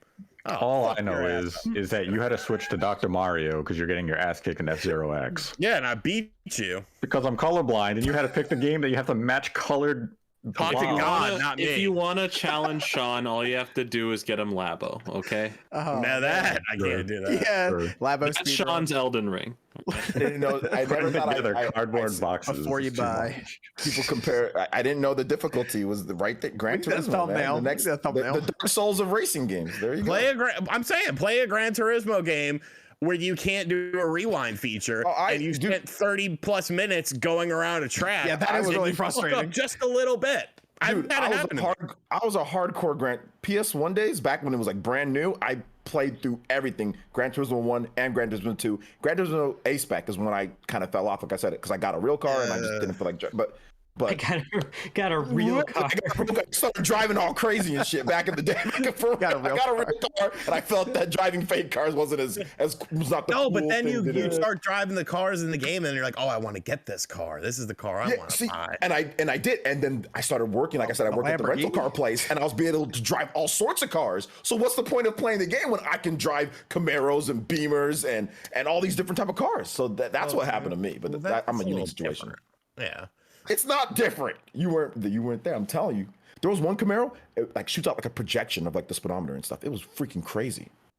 Whoa. This is T-Joe saying RGT and MVG gave me serious laughs as the show faded out last week. Both Capcom and Virgin versions of Aladdin are good, but they're different. If I picked one, I'd pick the Genesis version other than the scary game over screen. Good man. Your opinion is wrong, sir. Noah says, do you think we'll get a port of either Twilight Princess or Wind Waker to hold us over before Breath of the Wild 2? Also, RGT is awesome. Yes. Thank you. Myth says, hello, guys. I try to listen to Spawncast every Saturday or during if I couldn't.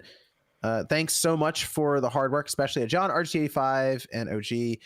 Normally listen to you when going out for a walk. Cristobal says, I enjoy everyone's videos on here. Great pre-show as usual, OJ. Look forward to next... WTF from RGT and especially PSP games on PS Plus Premium. T-Joe says, what a realistic chance is that Sony will keep up with the classic library. In the past, they've been as bad as Nintendo, PS1 on Vita, sometimes even worse, as proven by Mystic with PS2 on PS4. You did mention that. They used to be great at it, and then they stopped being good at it. For PS3 had so updates. Many.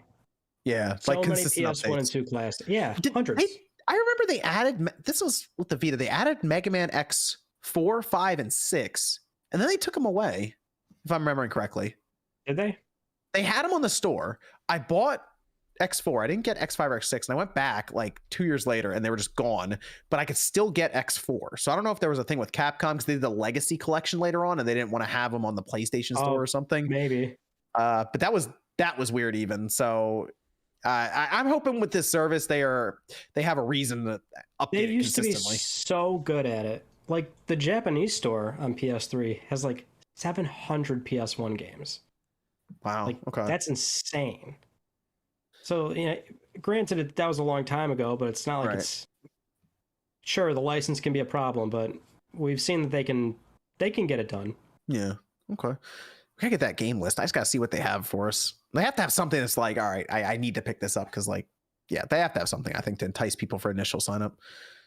Larry says, question for MVG, what's the name of the song that you've been using for your recent video outros? It sounds like a great song to listen to while working on projects at night. So I make my own music, and that one's actually in progress right now. So I'm still working on it, so it doesn't really have a title at the moment. So, but once it's done, I'll upload it to my Bandcamp page, and I'll let everyone know that it's available. Yeah, MVG's a musician. Yeah, check out his musician, a game developer, YouTuber. What's next for the man who's done? We need to get like a full original game from you, MVG. You got the music, you can create the game. That would be cool. Maybe who's paying for it? That's exactly what he's thinking. Who the fuck is footing the bill for that? Who's publishing it? Hey, Phil might show up with that Game Pass check. Kickstarter? Oh no, I would never do a Kickstarter. No. I don't want that stress. Yeah, no way. Probably stressful. Why don't we ask Platinum?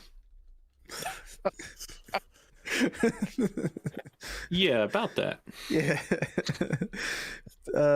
Visual says Starfield will not be an indication that Game Pass can produce quality because that game was planned and worked on before the acquisition.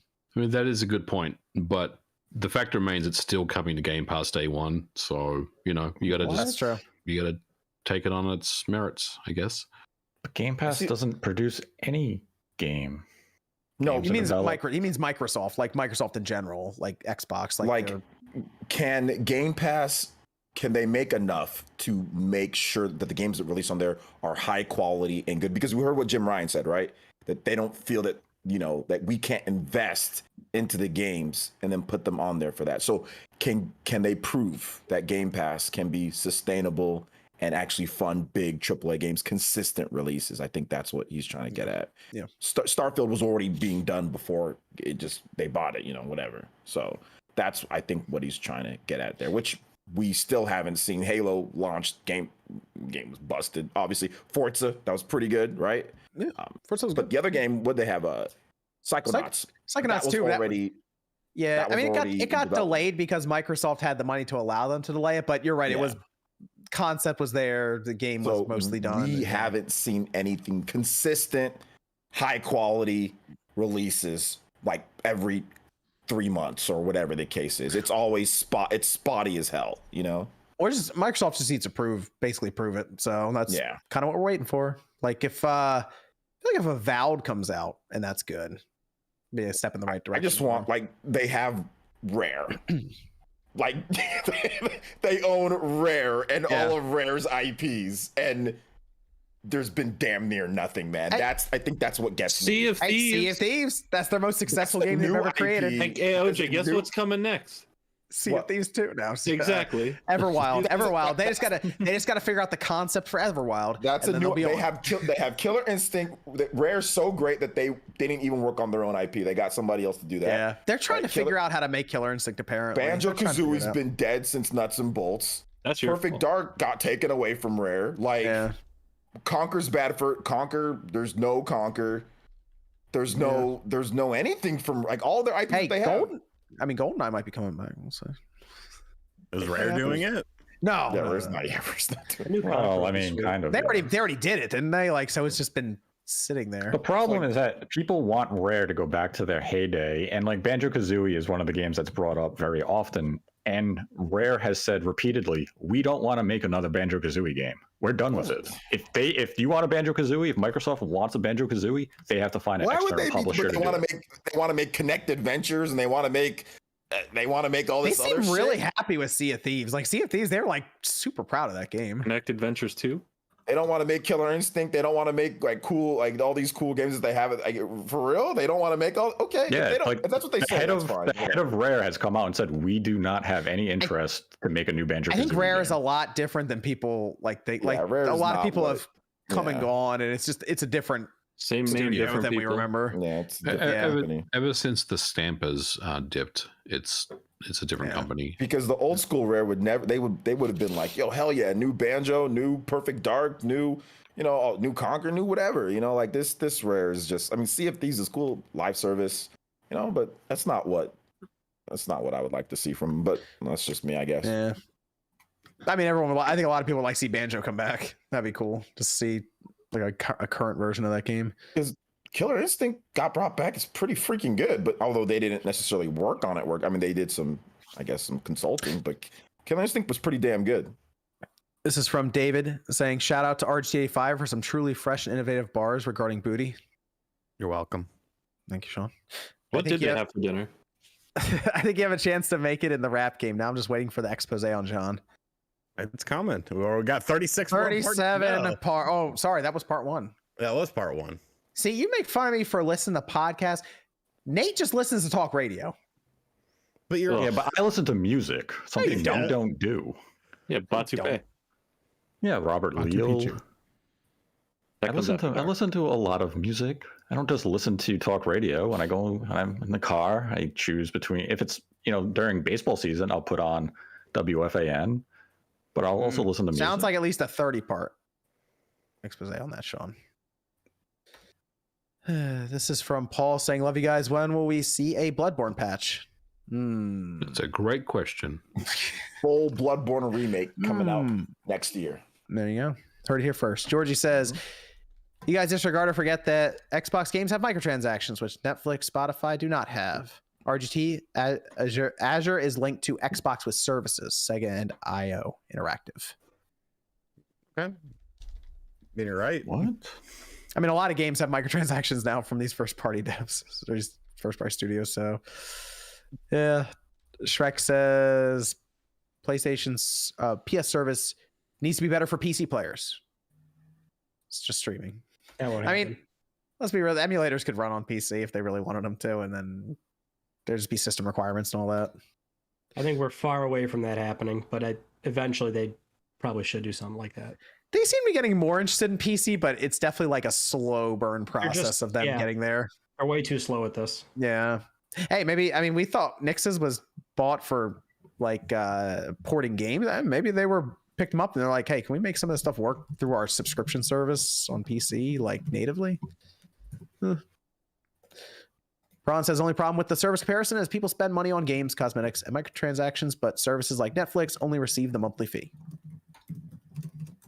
King says, should Nintendo do anything to keep up with Microsoft Sony when it comes to online subscription services, especially with the feedback that Switch Online has gotten, or is their first party lineup with retro IPs and games enough? No. When your business starts trailing off and you start losing money and your sales are down, then you start to look at options. When you're on top of the world, you don't worry about who's below you. They still need to make some improvements like to NSO, which I know you know that, Sean. You've made multiple videos, but I'm just saying in general, like I think that's something that they're going to continue doing, which they've done that. They've obviously overhauled a few things that some people have reported on, some people haven't, with the news servers and stuff like that. So but I don't see them ever going full Microsoft at that point, because their games just sell, like Sean was already saying, like their games just sell too much. There's no need to go into that when you can sell 3 million copies of Kirby in a weekend or whatever. Oh, well, yeah. Kirby, so it's like there's no need. Then we have Shrek saying, if the worst thing about Game Pass as a consumer is that Microsoft will lose money on it for a few more years, what do we have to complain about? We have nothing to complain about. That's why I just take advantage of it if they want to offer it. Sustainability. I don't care. I care about sustainability. Back in the 360 days, Microsoft made a bunch of really cool RPGs that I got consistently, and games that were more consistent. We got consistent Fable. We got consistent RPGs from them. So I care about that. That's what I care about as a consumer. Personally, me. Now, I know everybody feels different. People love Game Pass, but we got Fable games all the time. We got all sorts of cool stuff. We got Lost Odyssey. We got Blue Dragon. We got all these cool games when they were worried. But now we don't. So I'm just saying. You have Skate. Some RPGs dropped into Game Pass. From them, first party? No, like how back then on the 360 they would basically contract stuff. Like they didn't know any of these studios. They just contracted, paid, and did all this stuff. Basically, they're paying these people to put their games in the Game Pass now. I'm just saying it doesn't. I don't know. To me, it just feels a bit better. Like what was that game? What was that game that dropped on the PlayStation, and the Xbox? Oh, and I remember I downloaded on Game Pass and I was like, man, this game is kind of bad. But like you were talking about like picking it up, and I was like, I should just tell them to download it on Game Pass and try it first. I try to remember what it was. It was from the developers of like, it might have been Chrono Trigger and stuff. I try to remember what the game was. Wait, the developers of Square Enix? No, like ex developers, like who were at the studios and stuff and came together for it. I'm trying to remember what this game is called. It was like a really highly regarded RPG back in the day, and they came together and they made it. It was on the Xbox Series and the PlayStation 4 and 5 recently. Came out like a month or two ago. I'm trying to remember what the game is called. We talked about it. Which one? Really? And it dropped into Game Pass, and I was like, oh, let me try this thing. And I did, and I was like, man, this feels like a JRPG title. yeah, it's a very traditional RPG. And I downloaded, and I was like, Astria Ascending, right? No, maybe. Hold on. There, like I said, there were a lot of JRPGs that dropped in the Game Pass recently. I have to see if that's it. No, it's not that. I'm interested in this game that you're talking about. I'm telling you, if I can remember off the top of my head, that's gonna bug me. Edge of Eternity. Okay, Okay, that's not a real JRPG. Edge of Eternity. That's a Western company that tried to make a JRPG. Edge of Eternity. Yeah. Okay. Midgar Studio made it. Midgar Studio, because they're named after Final Fantasy's company. I think they got they got somebody that used to make. I think they might have got Yasunori Mitsuda to do the music. I forgot exactly. They got somebody to do the music. That's from like for that game. Oh, that was yeah. I played it. It's pick it up on Game Pass. It's better that way than spending the full amount. Yeah, I was like, what was that? Yeah, so they've been dropping actually quite a few JRPGs in the Game Pass recently. Midgar was founded in 2008 and specializes in JRPG titles. That's a Western studio though, right? Yeah, they're French. Yeah, they're French. Specialize in JRPG titles. That is a very JRPG title. I'm gonna say like more than a lot of games come out of Japan. I'm gonna say that now. Like they really tried to fit in with that. It's just unfortunately it feels very much like a budget title. Did you play the streaming version on Switch? What? There's a streaming version of it? Yeah. Well, it's coming, I think. No, that game they're gonna stream that? I swear they're not gonna stream that game. If you turn that game on and play it, no. No, really? I swear there's gonna be it's either out or there's a streaming version of the game. Yes, there's going to be. They're really gonna stream it? Oh, I reported on it. Yeah. He's right. Oh, how are they gonna stream that game? It's kind of like a PS3 game almost. Oh man. All right. Let's talk about E3. E3 2022 has been canceled. They sent out emails, which I mean, come on. It's April. Like we hadn't heard anything. You feel like they would have probably confirmed it before we got into March, at least a little bit. And all we heard is that they were putting out feelers to see if anyone wanted to even run a trailer there. The ESA is in shambles over E3. That's all I can take. That's my take from here. But they're looking for 2023. Good luck. So until 2023 comes and they go, well, not this time. Is this a thing where we're going to get to the same position? And they're like, yeah, 2024. Like, cause it looks bad for E3 right now. This is ugly. Yeah, I think the more time that passes, the more difficult it would be to mount something for next year. So I think I think E3 is done. Honestly, I don't think there's any coming back. Big done. You don't think? Yeah. There won't even be a next year. I don't think so. Oh, I don't think so. Yeah, one man stood in their way and said, "Nope, it's my time."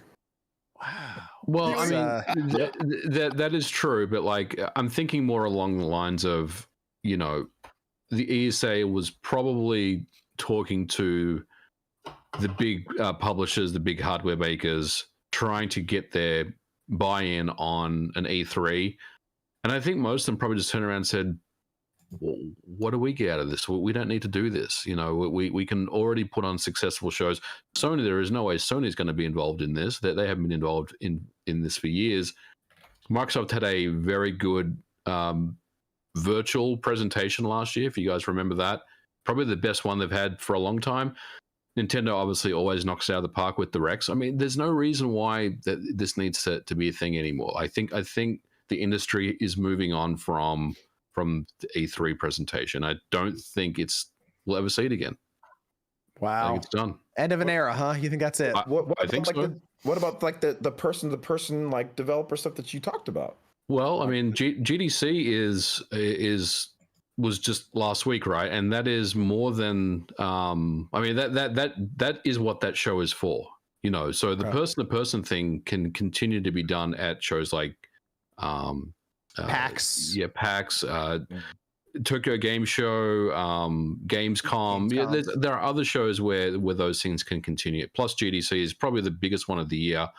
So I don't really feel like it's that much of a void, you know, if there are no in-person meetings. I don't know. Because for the audience though, because GDC does not have the high cost, right? As like E3, like paying. It's a trade show, like it's an industry show, right? And that's what E3 used to be until they let the public start attending. And I think that was the beginning of the end, because they got fucking greedy and they wanted the public in so they could collect more revenue on the show floor. But what they didn't realize was the stupid lines that you'd have to wait in. You literally have to stay in the line all day. He went there and he waited in line for like 5 hours to play Link's Awakening or something crazy. It's true. I went in 2019, probably the last time E3 was a physical event in person, and that was the year when Link's Awakening came out, Luigi's Mansion. There was Astral Chain. I mean, it was the year they leaked everyone's information too, or yes, it was actually that year. I was at MVG's house waiting for him, like, "What's up, baby?" Dude, I remember walking in like when the doors opened at 9:00, and the lines for anything Nintendo related were just I mean, they were ridiculous. And wasn't that only the public was stuck in lines though, right? I mean, didn't actual media have some sort of they had go ahead, Jordan. Sorry, yeah, yes and no. Like there's some things that can be set up that are just for media, but a lot of those get filled out quickly, and sometimes media will get special, okay, you can go over here and play it at this time, you can book those appointments separately, but a lot of times the media would just also be in line. When I went, it was just people waiting in line. Like I went in 2018 and Smash Bros was there, right? And just waiting in that line it's just hours and hours to go up and then play a couple matches, and then it's over, and that's your whole day gone. Yeah, what was the first year that they did that, where they let people in? 2017? Oh, that was because the first one was awful, where they let too many people in. Yeah, they went way too. Then they had to like dial it down. They just can't figure it out, and they're in like a spot public where it's already really congested, so like traffic is terrible, and people are just trying to get around. It's impossible, and it was already really bad even before they were letting public in. Because I went from 2014 to 2016, and it was already bad then. It would already take a long time, unless they had a bazillion setups, or nobody cared about the game. I think 2017 was when it became open to the public.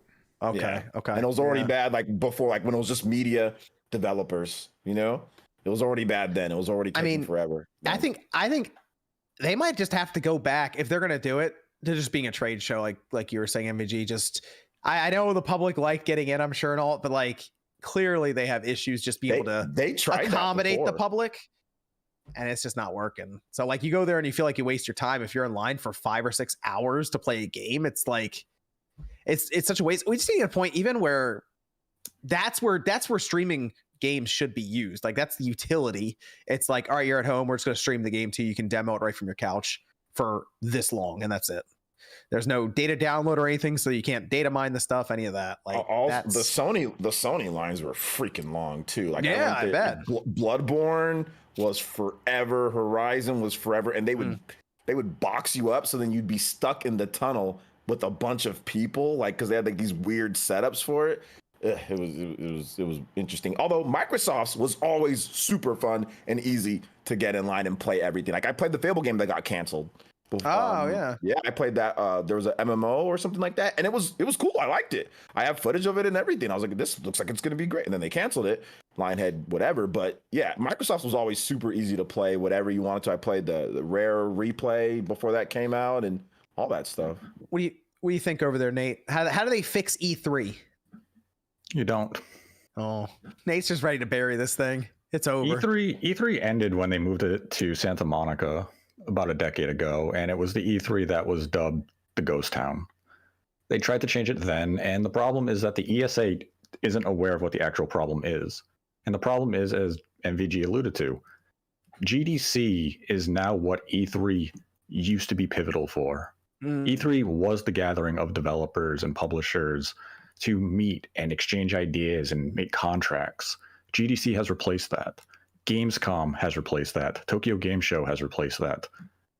E3 was essential during print media when that was at its peak, where you would have magazines have lead time. Now that everything is a 24/7 news cycle, E3 is obsolete. And the ESA has nowhere to pivot anymore. Even if they went back to a trade show, why? If I'm a publisher and I've already had my dealings at GDC, why should I go to E3 now? There's nothing there for me. It's just an event where they rush to make vertical slices, to have a demo that crashes, or to have a trailer to show some of the media to generate some hype. But we've already seen that Nintendo, Sony, Microsoft, EA, Ubisoft, they find success without having to go into the central event. They can host their own shows and do their own thing and get just as much attention, just as much traffic, and just as much coverage. E3 is a relic of the past. and the ESA needs to either find a new way to revitalize it, or it just has to fade away and accept its doom, because there's no relevancy for it anymore. What's Jeff Keighley doing here then? Jeff Keighley's putting on a consumer show just like the Game Awards. You think he's going to get to a point where it's an in-person event? No, it's a bunch of advertisements. Oh, okay. So with no video games. No in-person event where developers and stuff come together, nothing like that, no trade show element. Just, hey, tune in this time during this week and you're going to get these reveals. You think it goes down to like a 1 week or like a 4-day block thing, or you think he just tries to spread it out through all of June? I think he's going to spread it out for 12 months. Anything that happens is Summer Game Fest. He's going to attach his name to anything video game related summer and the fall. Yeah, he is video games. He's doing Gamescom. He's going to do his Game Awards, and now he's doing the Summer Games Fest, which, I mean, that's all we're going to have, so everyone's going to watch it. And this is going to be the problem for Jeff, and I'm sure he's aware of it. If E3 is gone and the only thing we have is the Summer Game Fest, then Jeff actually has to put on a show that has some sort of substance. Because when you're the only show in town, you better expect heavy critique. Well, the Game Awards was a joke this last. Heavy critique. That's all we do have to. It's going to be a lot more harsh when it's the only thing out there. So when you come out with a 4-hour pre-event live stream, that's 2.5 hours of advertisements, and the biggest reveal is that Schick Hydrobot is in a new Fast and Furious game. Hold on, and he puts it up for 3 weeks.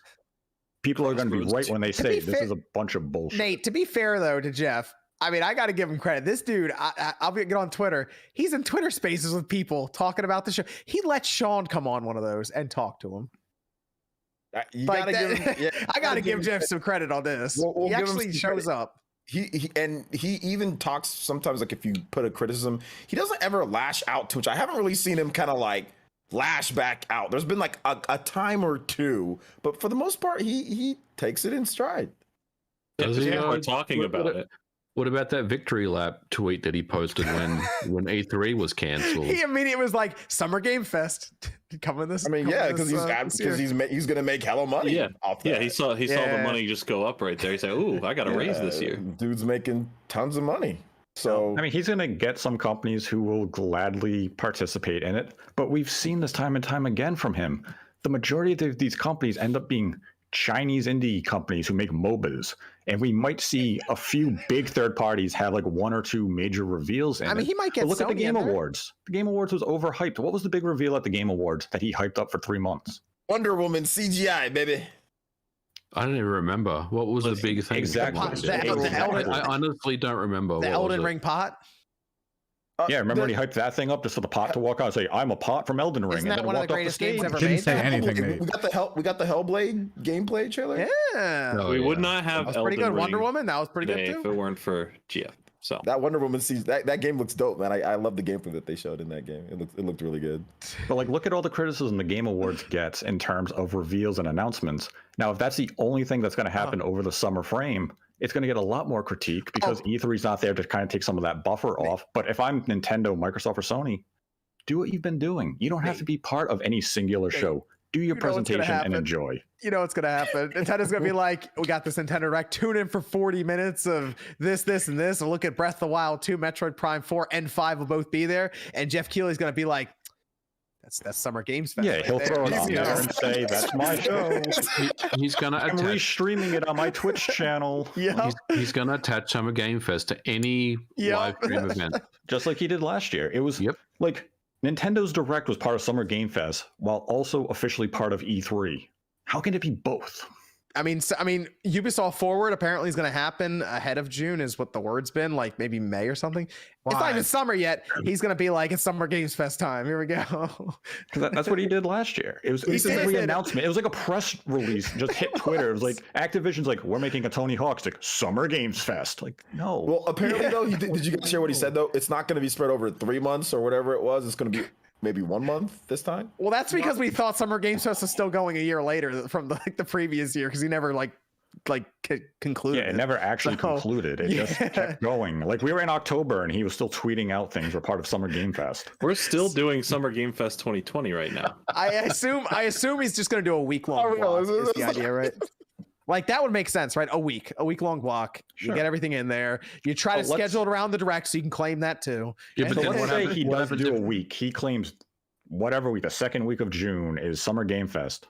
Sony and Microsoft go before it. Nintendo goes after it. What we're gonna sit there and say? So Summer Game Fest was 4 days with a 5-hour pre-show that just had a bunch of nothing, and we happen to have one trailer from maybe Capcom or Square of 1 or 2 games. Yes, that's how you do it.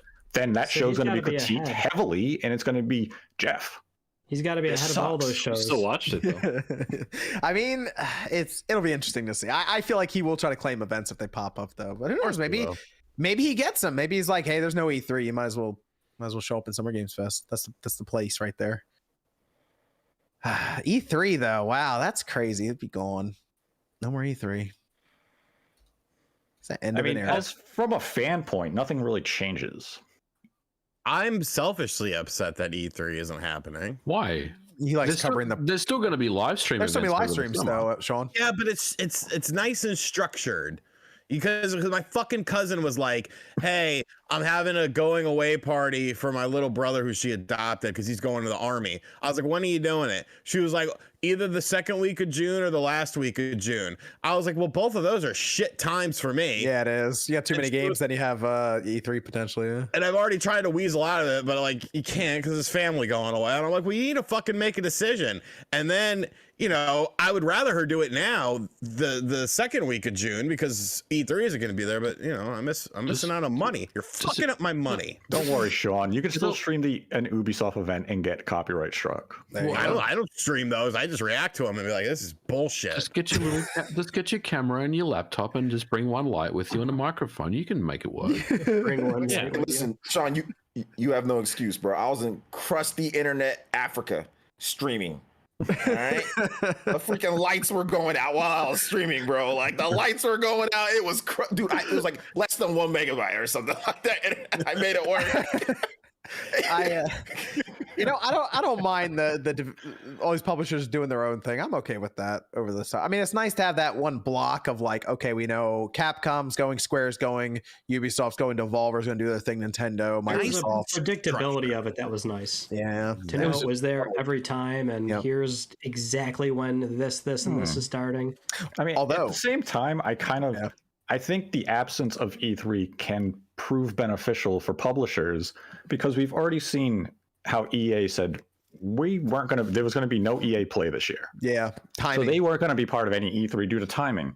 And then you look at last year where Capcom had a show that was meaningless. They just felt some sort of obligation to have an E3 present. That was fucking horrible. It was terrible. They were just there for no reason. So now if you're a company who has nothing, don't force yourself to have something in June. Just wait until Gamescom in August, in September. Wait until you actually have something meaningful to show and announce. Don't force this thing in the summer just because everyone else is doing it. You know what's interesting is no E3 in general might have like this big reverberating effect on all events for the year. Because you're right, someone might hold something from Gamescom. Tokyo Game Show might get some stuff it wouldn't have normally. Like that could make all of them much more interesting. So honestly, I think the beginning of the end was when Sony dipped. A couple of years ago.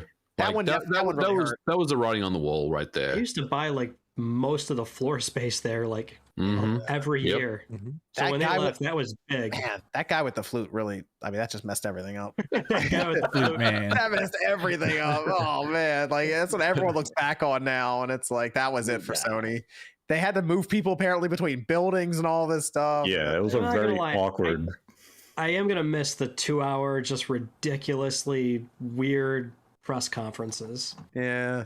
I mean, some telling me there's a charm to them that I miss, Mm-hmm. Yeah, like when Xbox comes out and they're like, look at this really expensive car. They just drive a car on the stage. Or one was made out of Legos one year or something. The Connect laser tag skit, that was great. A Twisted Metal ice cream truck. That one guy said Peggle 2 and jumped, and that was a little strange. I mean... we're not going to get that anymore. What'd you say?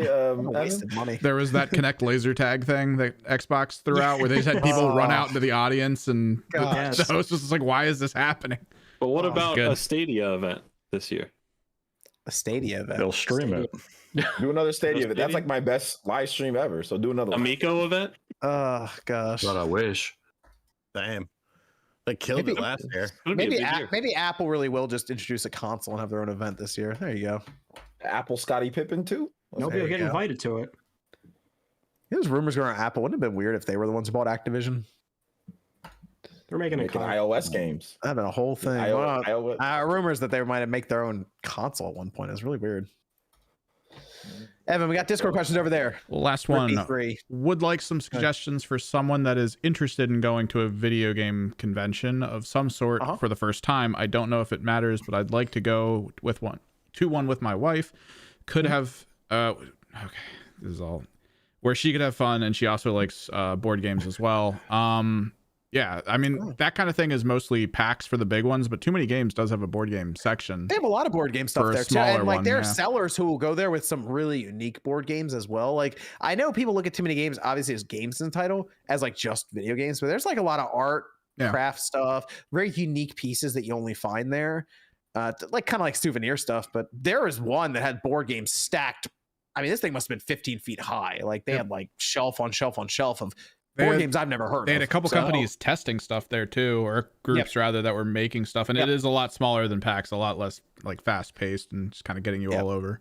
It's more spread out too. Like you're not shoulder to shoulder there with people, but like they have entire areas where massive like tables, almost like cafeteria tables, almost like really long tables are set up, and people are just playing board games, card games, and all that. So it's not just all like they have that at PAX. They have several conference rooms dedicated to just board games. Exactly. So it's not just like people just playing games all over the place. There's a full arcade, but there's like also area just kind of sit down and play those kind of things.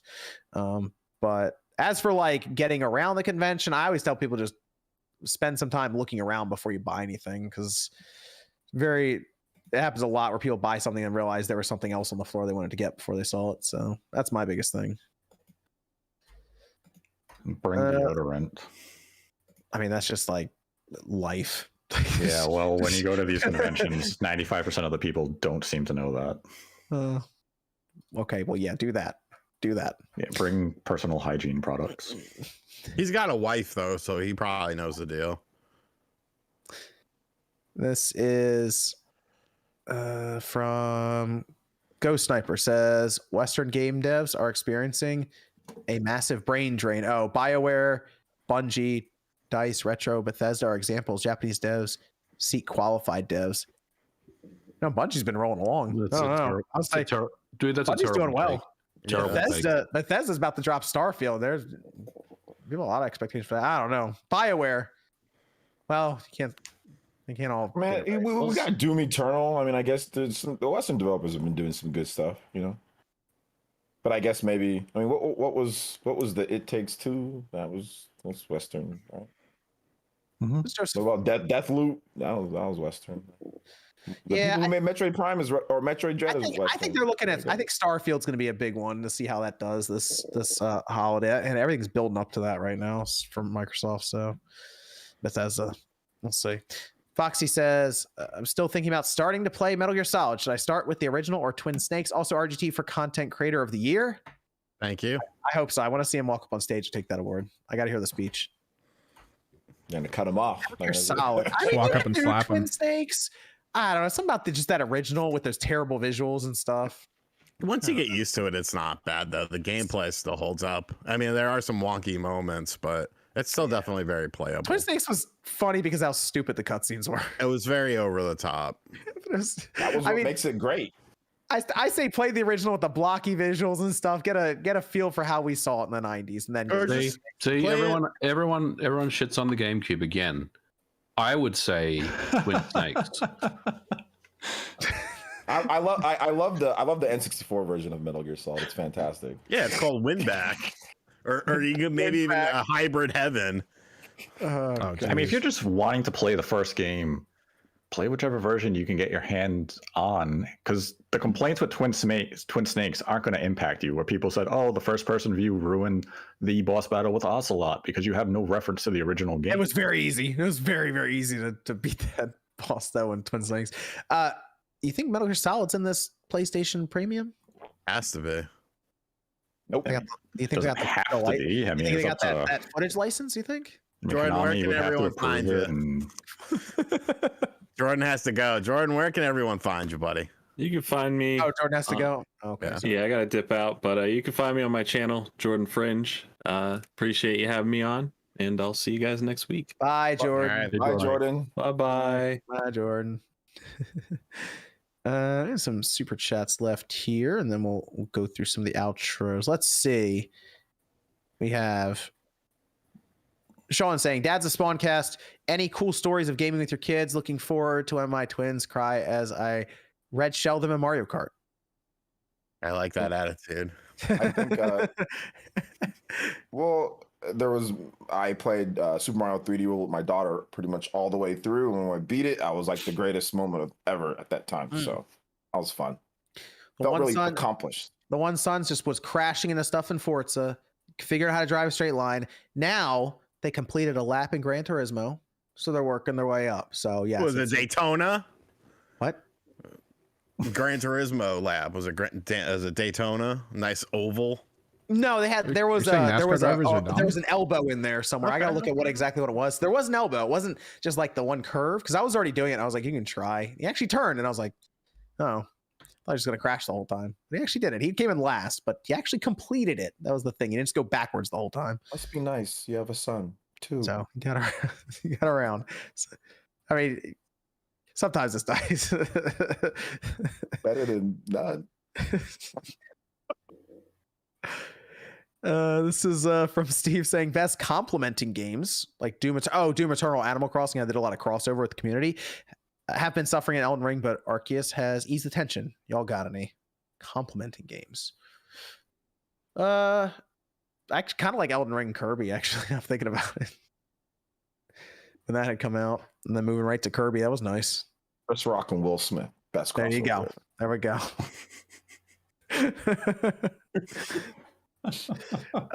This is from Worthy. Says, I know this is irrelevant, but I bought myself a Capcom home arcade that had 16 games in it, including 94 Aliens vs Predators. That's the arcade stick that you plug in directly to it, and it has Alien vs Predators on it. Oh, the one that has the stolen emulator? Yep. Yes. Got it. Joe says, do you think there is any chance Kingsfield, the ancient city, will be available through the new PlayStation Plus?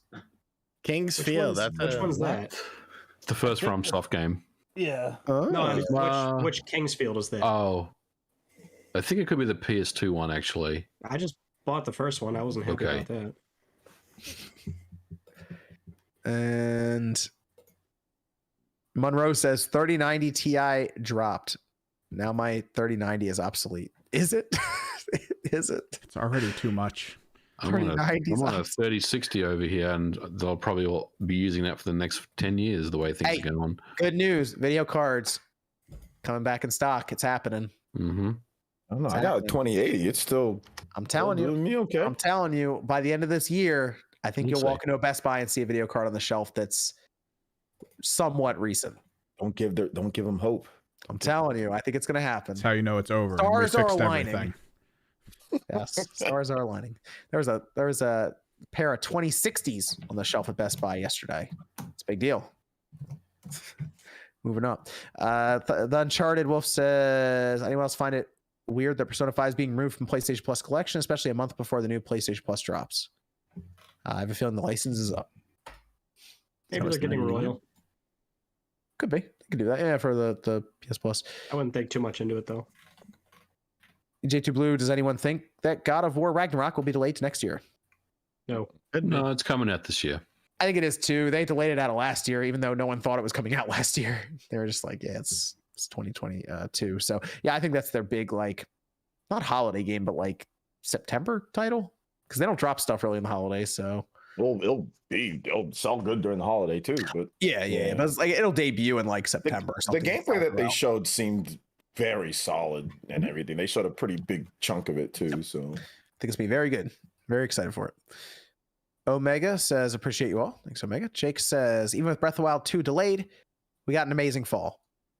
Yeah, Nintendo already has a lot of stuff happening. New Pokemon generation showing up, Bayonetta.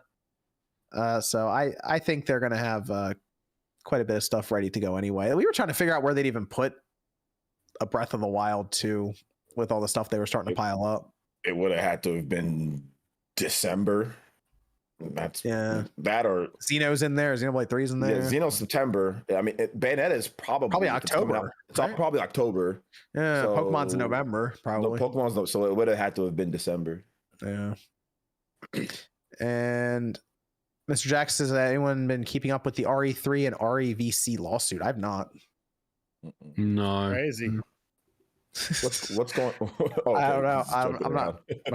Demolition says, if MVG can make an original game, Evan should do art, Jordan writes script, and should be a beat 'em up. Do it. What do I get to do? Fund us. It'll be great. Play it. Sean is the marketing. Eh, Sean's the YouTuber that makes the video. We still have some super chats to go through here, but I do want to go through some outros as I'm reading them. We got our guest here, Mystic Ryan. Ryan, thank you for joining us tonight. Where can everyone Thank you find you? very much for having me. Where can everyone find you?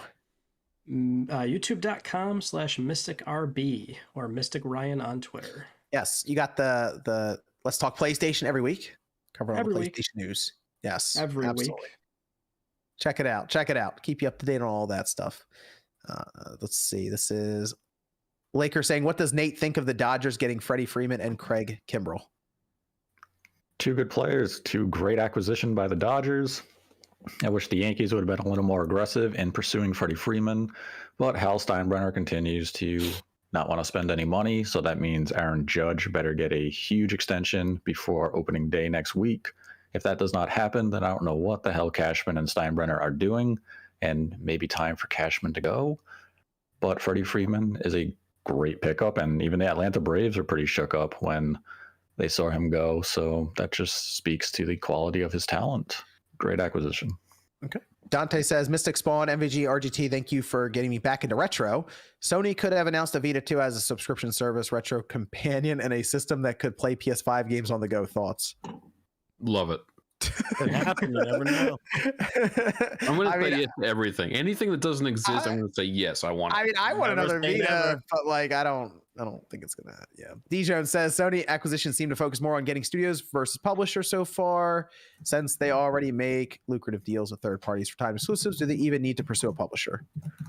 I mean, this is a question that could be debated. I mean, I mean, if they bought Square, that'd be. I guess that'd kind of fall into that. Yeah. T-Joe says, for small devs without the money or games to do a big show, there's shows for them too, like Nintendo Indie World or most recently NGPX. Not wrong. Calix says, bros, it's me again. What up, homie? Truly Epic says, tacos or burritos? Tacos. Scott says, Cody is in WWE now. RGT 85, great match. I saw it. Very interesting. It looked like he put on a little weight too. Okay. Taken after his father. Daniel says, thanks for the content, guys. Never been to a gaming convention. Do you guys know of any coming up in California? You just missed SoCal. SoCal. Okay. I was going to say, There's another one. I'm not really big on conventions. I don't know them very well, but isn't there California Extreme at some point as well this year? So That's pretty extreme. I'd check that Gotta out. go in with some rollerblades. Let me go over here to RGT. Sean, where can everyone find you? You can find me in the dumpster of YouTube. No, you can find me on RGT85. I make videos. Go watch my April Fool's video. It's very funny.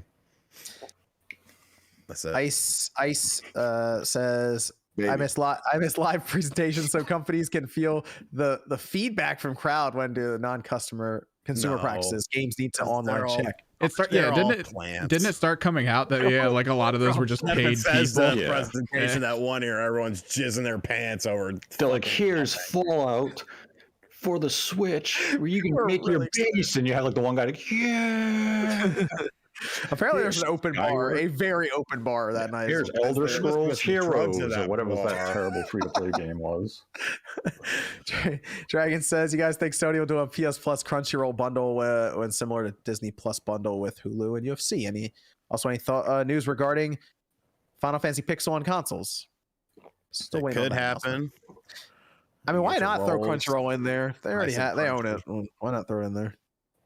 And Final Fantasy Pixels, I mean, it'll probably be announced by Square this summer for consoles. I can see that. Yeah. I need a physical copy. Everything, coming one console. cartridge. That was the original intent. All right, good. I need to pick that up. Crunchyroll just sucks up all your time. As soon as you start, you don't even got time to play games when you start boot up Crunchyroll. Damn, that's what happens to me. OJ, where can everyone find you? Yeah, Sean's got to start Dragon Ball. He's got to start watching that. I'm telling you, Crunchyroll's legit, man. Like I start watching all these animes. I'm like, what the? Okay, sure. Can't do it. Can't do it. Nah, it's great, man. Where can everyone find you, OJ? Oh, was that? I thought you said Sean. Okay, yeah. Find me on Crunchyroll. No, you find me right here on YouTube.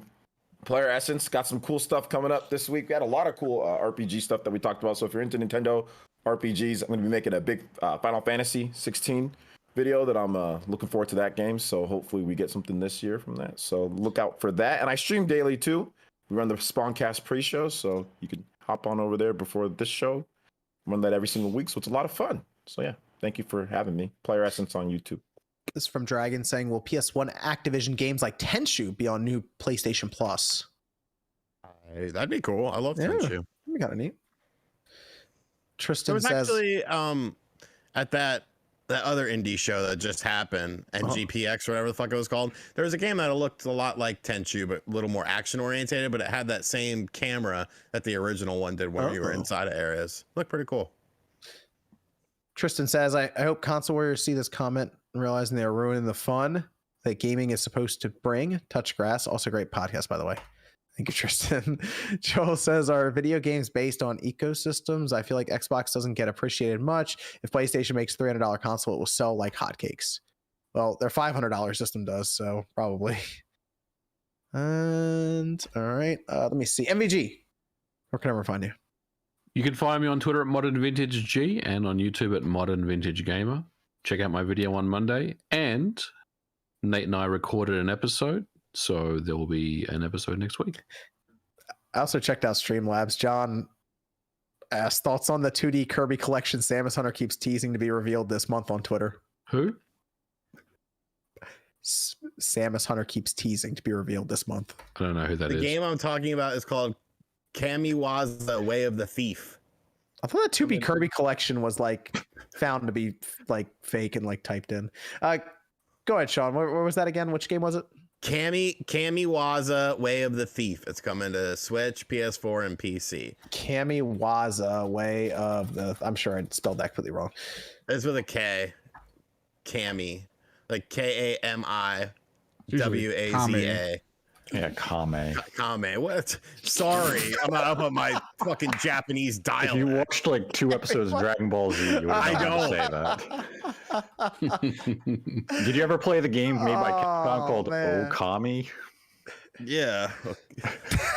That's different. Did you say that game? O in front of it. It's got the O in front of it. You gotta watch Dragon Ball, dude. Come on. Nah. Oh man, Dragon Ball's basically just wrestling but animated. Watch it is. Actually, it is. No, I can't do that.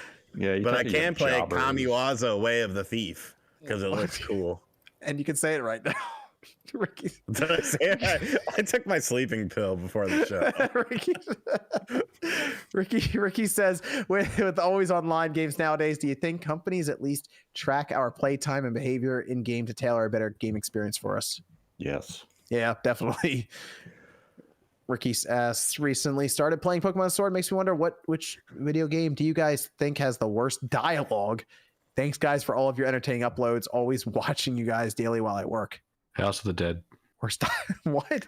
Wow. Worst dialogue? What was the question? Which game do you think has the worst dialogue? House of the Dead. I mean, House of the Dead is pretty fucking bad. Yeah, that whole series has pretty bad dialogue. Forspoken looks to have pretty bad dialogue based on those trailers. Apparently, they delayed it to fix it. Like that was something they brought up. Like, yeah, we gotta stop them from talking. Yeah, Stranger of Paradise has pretty bad dialogue. Brute Force on the Xbox has pretty bad dialogue. That's bad good dialogue. It is bad good. A lot of games with bad dialogue. Plumbers Don't Wear Ties, Stephen Payne. And House of the Dead 2 really does have terrible dialogue. Like the woman's getting chased by a zombie and she says, "Don't come, don't come." Oh, what is that gonna do? She doesn't want you to come.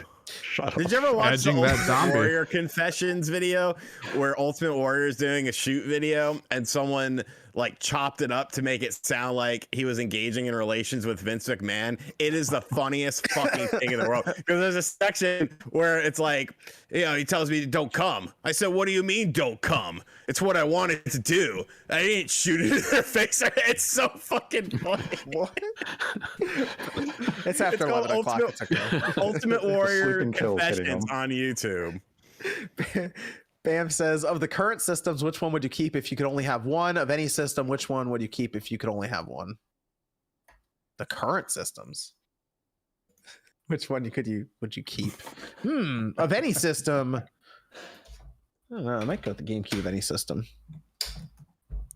Of the current system. That's tough. Current system. I still have hope in Halo Infinite that they turn it around. But are we talking about we get the library up until this point, or we get the library beyond this point? Oh, good question. That's a good question. We're talking about right now, you got to go with the Switch because you got a million fucking things to play on there. Whereas yeah, that's true. And Series X, you don't. Yeah, because you can't count the PS4 games. Right. That's do you tough. Do you count NSO then? I wouldn't. Oh. I wouldn't, because I think even without it, you still, I mean, you could just buy the Sega Genesis Classics collection to get your retro fix. Okay. So I'm looking at the PS5. What PS5? The PS5 only library is tough. Yeah. What are you getting? Destruction Derby All Stars. Destruction Derby All Stars. That's. I guess yeah. Right now, like if we looked back on at the end of these generations, it might be different. But yeah, I guess the Switch would be the one just because of the amount of games that it has. Returnal. Like if you just had to pick one, that makes sense, Sean. Yeah, I could just keep playing Returnal over and over again. Of all time, of all time, Man, that's I keep tough. my job. I don't know, all time. What was the question? PS2 has a ton of games. Yeah, I mean, if we're talking all time, it's got to be PS2. But I thought the question was. I thought it was between the three modern. No, they say modern. pick one of the modern, and then just of all time. Like if you just pick all time. Okay, so Switch now, PS2 for all time. PS2, I'd probably have to go PS2 as well, just because the number of games are just ridiculous. I don't know. PC's tough because that transcends generations. So we can't even pick a PC from any one gen. Like, can I pick the Packard Bell that I had with the NVIDIA FX 5200, or can I pick the Gigabyte board that I had with the GTX or the GT 6600 in it? You can't pick a platform, and then if it's not, way too much time you can't. I think that makes sense for Sean. You're saying you're going for quantity right now. The Switch has a ton. Yeah. Okay, I see what you're saying. I get it. The PS2 though, of all time, I probably gotta go with the PS2. Yeah. All right. Yeah. Fat Boy says, seems like the Switch has made handheld gaming extremely popular again. Do y'all think Sony ever makes another handheld again? The Vita was awesome. Man, people really want. I only ever saw one other person own a Vita in real life ever, and everybody seems to have owned one. I'm gonna say no. I'm gonna say no, and the but is if after Jim Ryan, they might revisit it. But with Jim Ryan around, no, they won't. Let me ask you this: what if, way off in the future, these mobile chips catch up so much and the law of diminishing returns basically has Sony go towards a hybrid concept as well? Would that count as a handheld for them 20 years from now? It would have to be that. It would have to be something that connects to the TV, or 20 years from now. Or it already feeds into an existing library. Right. Like it's a portable, something that we already know. Yeah, the software support has to be there. At some point, it's going to catch up, or it's going to get very, very close. Like maybe 30 years from now, maybe 40 years from now. But at some point, it's going to get to where it gets close, and that's when these companies will all kind of say, "It's catching up fast." It might legitimately be like 15 years or something. Yeah, it might be. It might be shorter than that. Quick. I mean, but obviously the mobile stuff isn't anywhere near as advanced as, like, let's say the 3080s that are out. Right? Those are way better. So there's always going to be stuff that progresses further. But I think that it needs to get to the point where it's like it's not like, even like the Steam Deck. People talk about how great that is, right? But like it's still not. It's not there, quite there. Like, but they say it's great. They only say it's great because we know you can place so much stuff on it. There has to be software support. Yeah, that's why Steam Deck's cool. It'd be awful if they said you have to make new, we're starting at 0 and here's a dev kit. You buy it for your Steam library and like you're immediately off and running. So right. And then Daniel says excited for my limited run games N64 style Shadow Man. Come in. Can't wait. Enjoy waiting a year and a half. sorry, MVG. No, you're good. I have similar concerns. I'm still waiting for my Quake game I fucking worked on. I'm still waiting for it. Did you get the email? There was an email? I didn't get an email. Oh, they didn't even send MVG the email. Oh, man. I made the game and they're like, nah, fuck you, bro. Wait. Like, can I have a copy that I made? Like, how about I was told before you, apparently. There you go. Man. Damn. Don't tell me anything over there. Nate, where can everyone find you? Find me on YouTube at NathanHate. As MVG said, we will have a new episode go live on either Monday or Tuesday next week. It has been recorded and is in preparation. Okay. Exciting stuff. Then Evan. You can find me on Twitter at Kimrick's Project. I'll usually show what I'm working on or announce when I'm going live for my streams this week. We're going to be working more on the Spawncast Strikers League jerseys over there that I'm working on. Oh, what? Those look cool. Oh, Nate didn't see them yet. Hey, scroll up in the Discord chat, a little bit, Nate. Quick preview. We are really excited for Mario Strikers, and there may or may not be full football/soccer, depending on how you say it, jerseys in play. Football.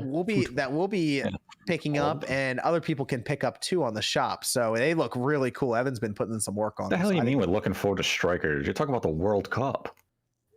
What? No, Mario Strikers. That's in November. World Cup.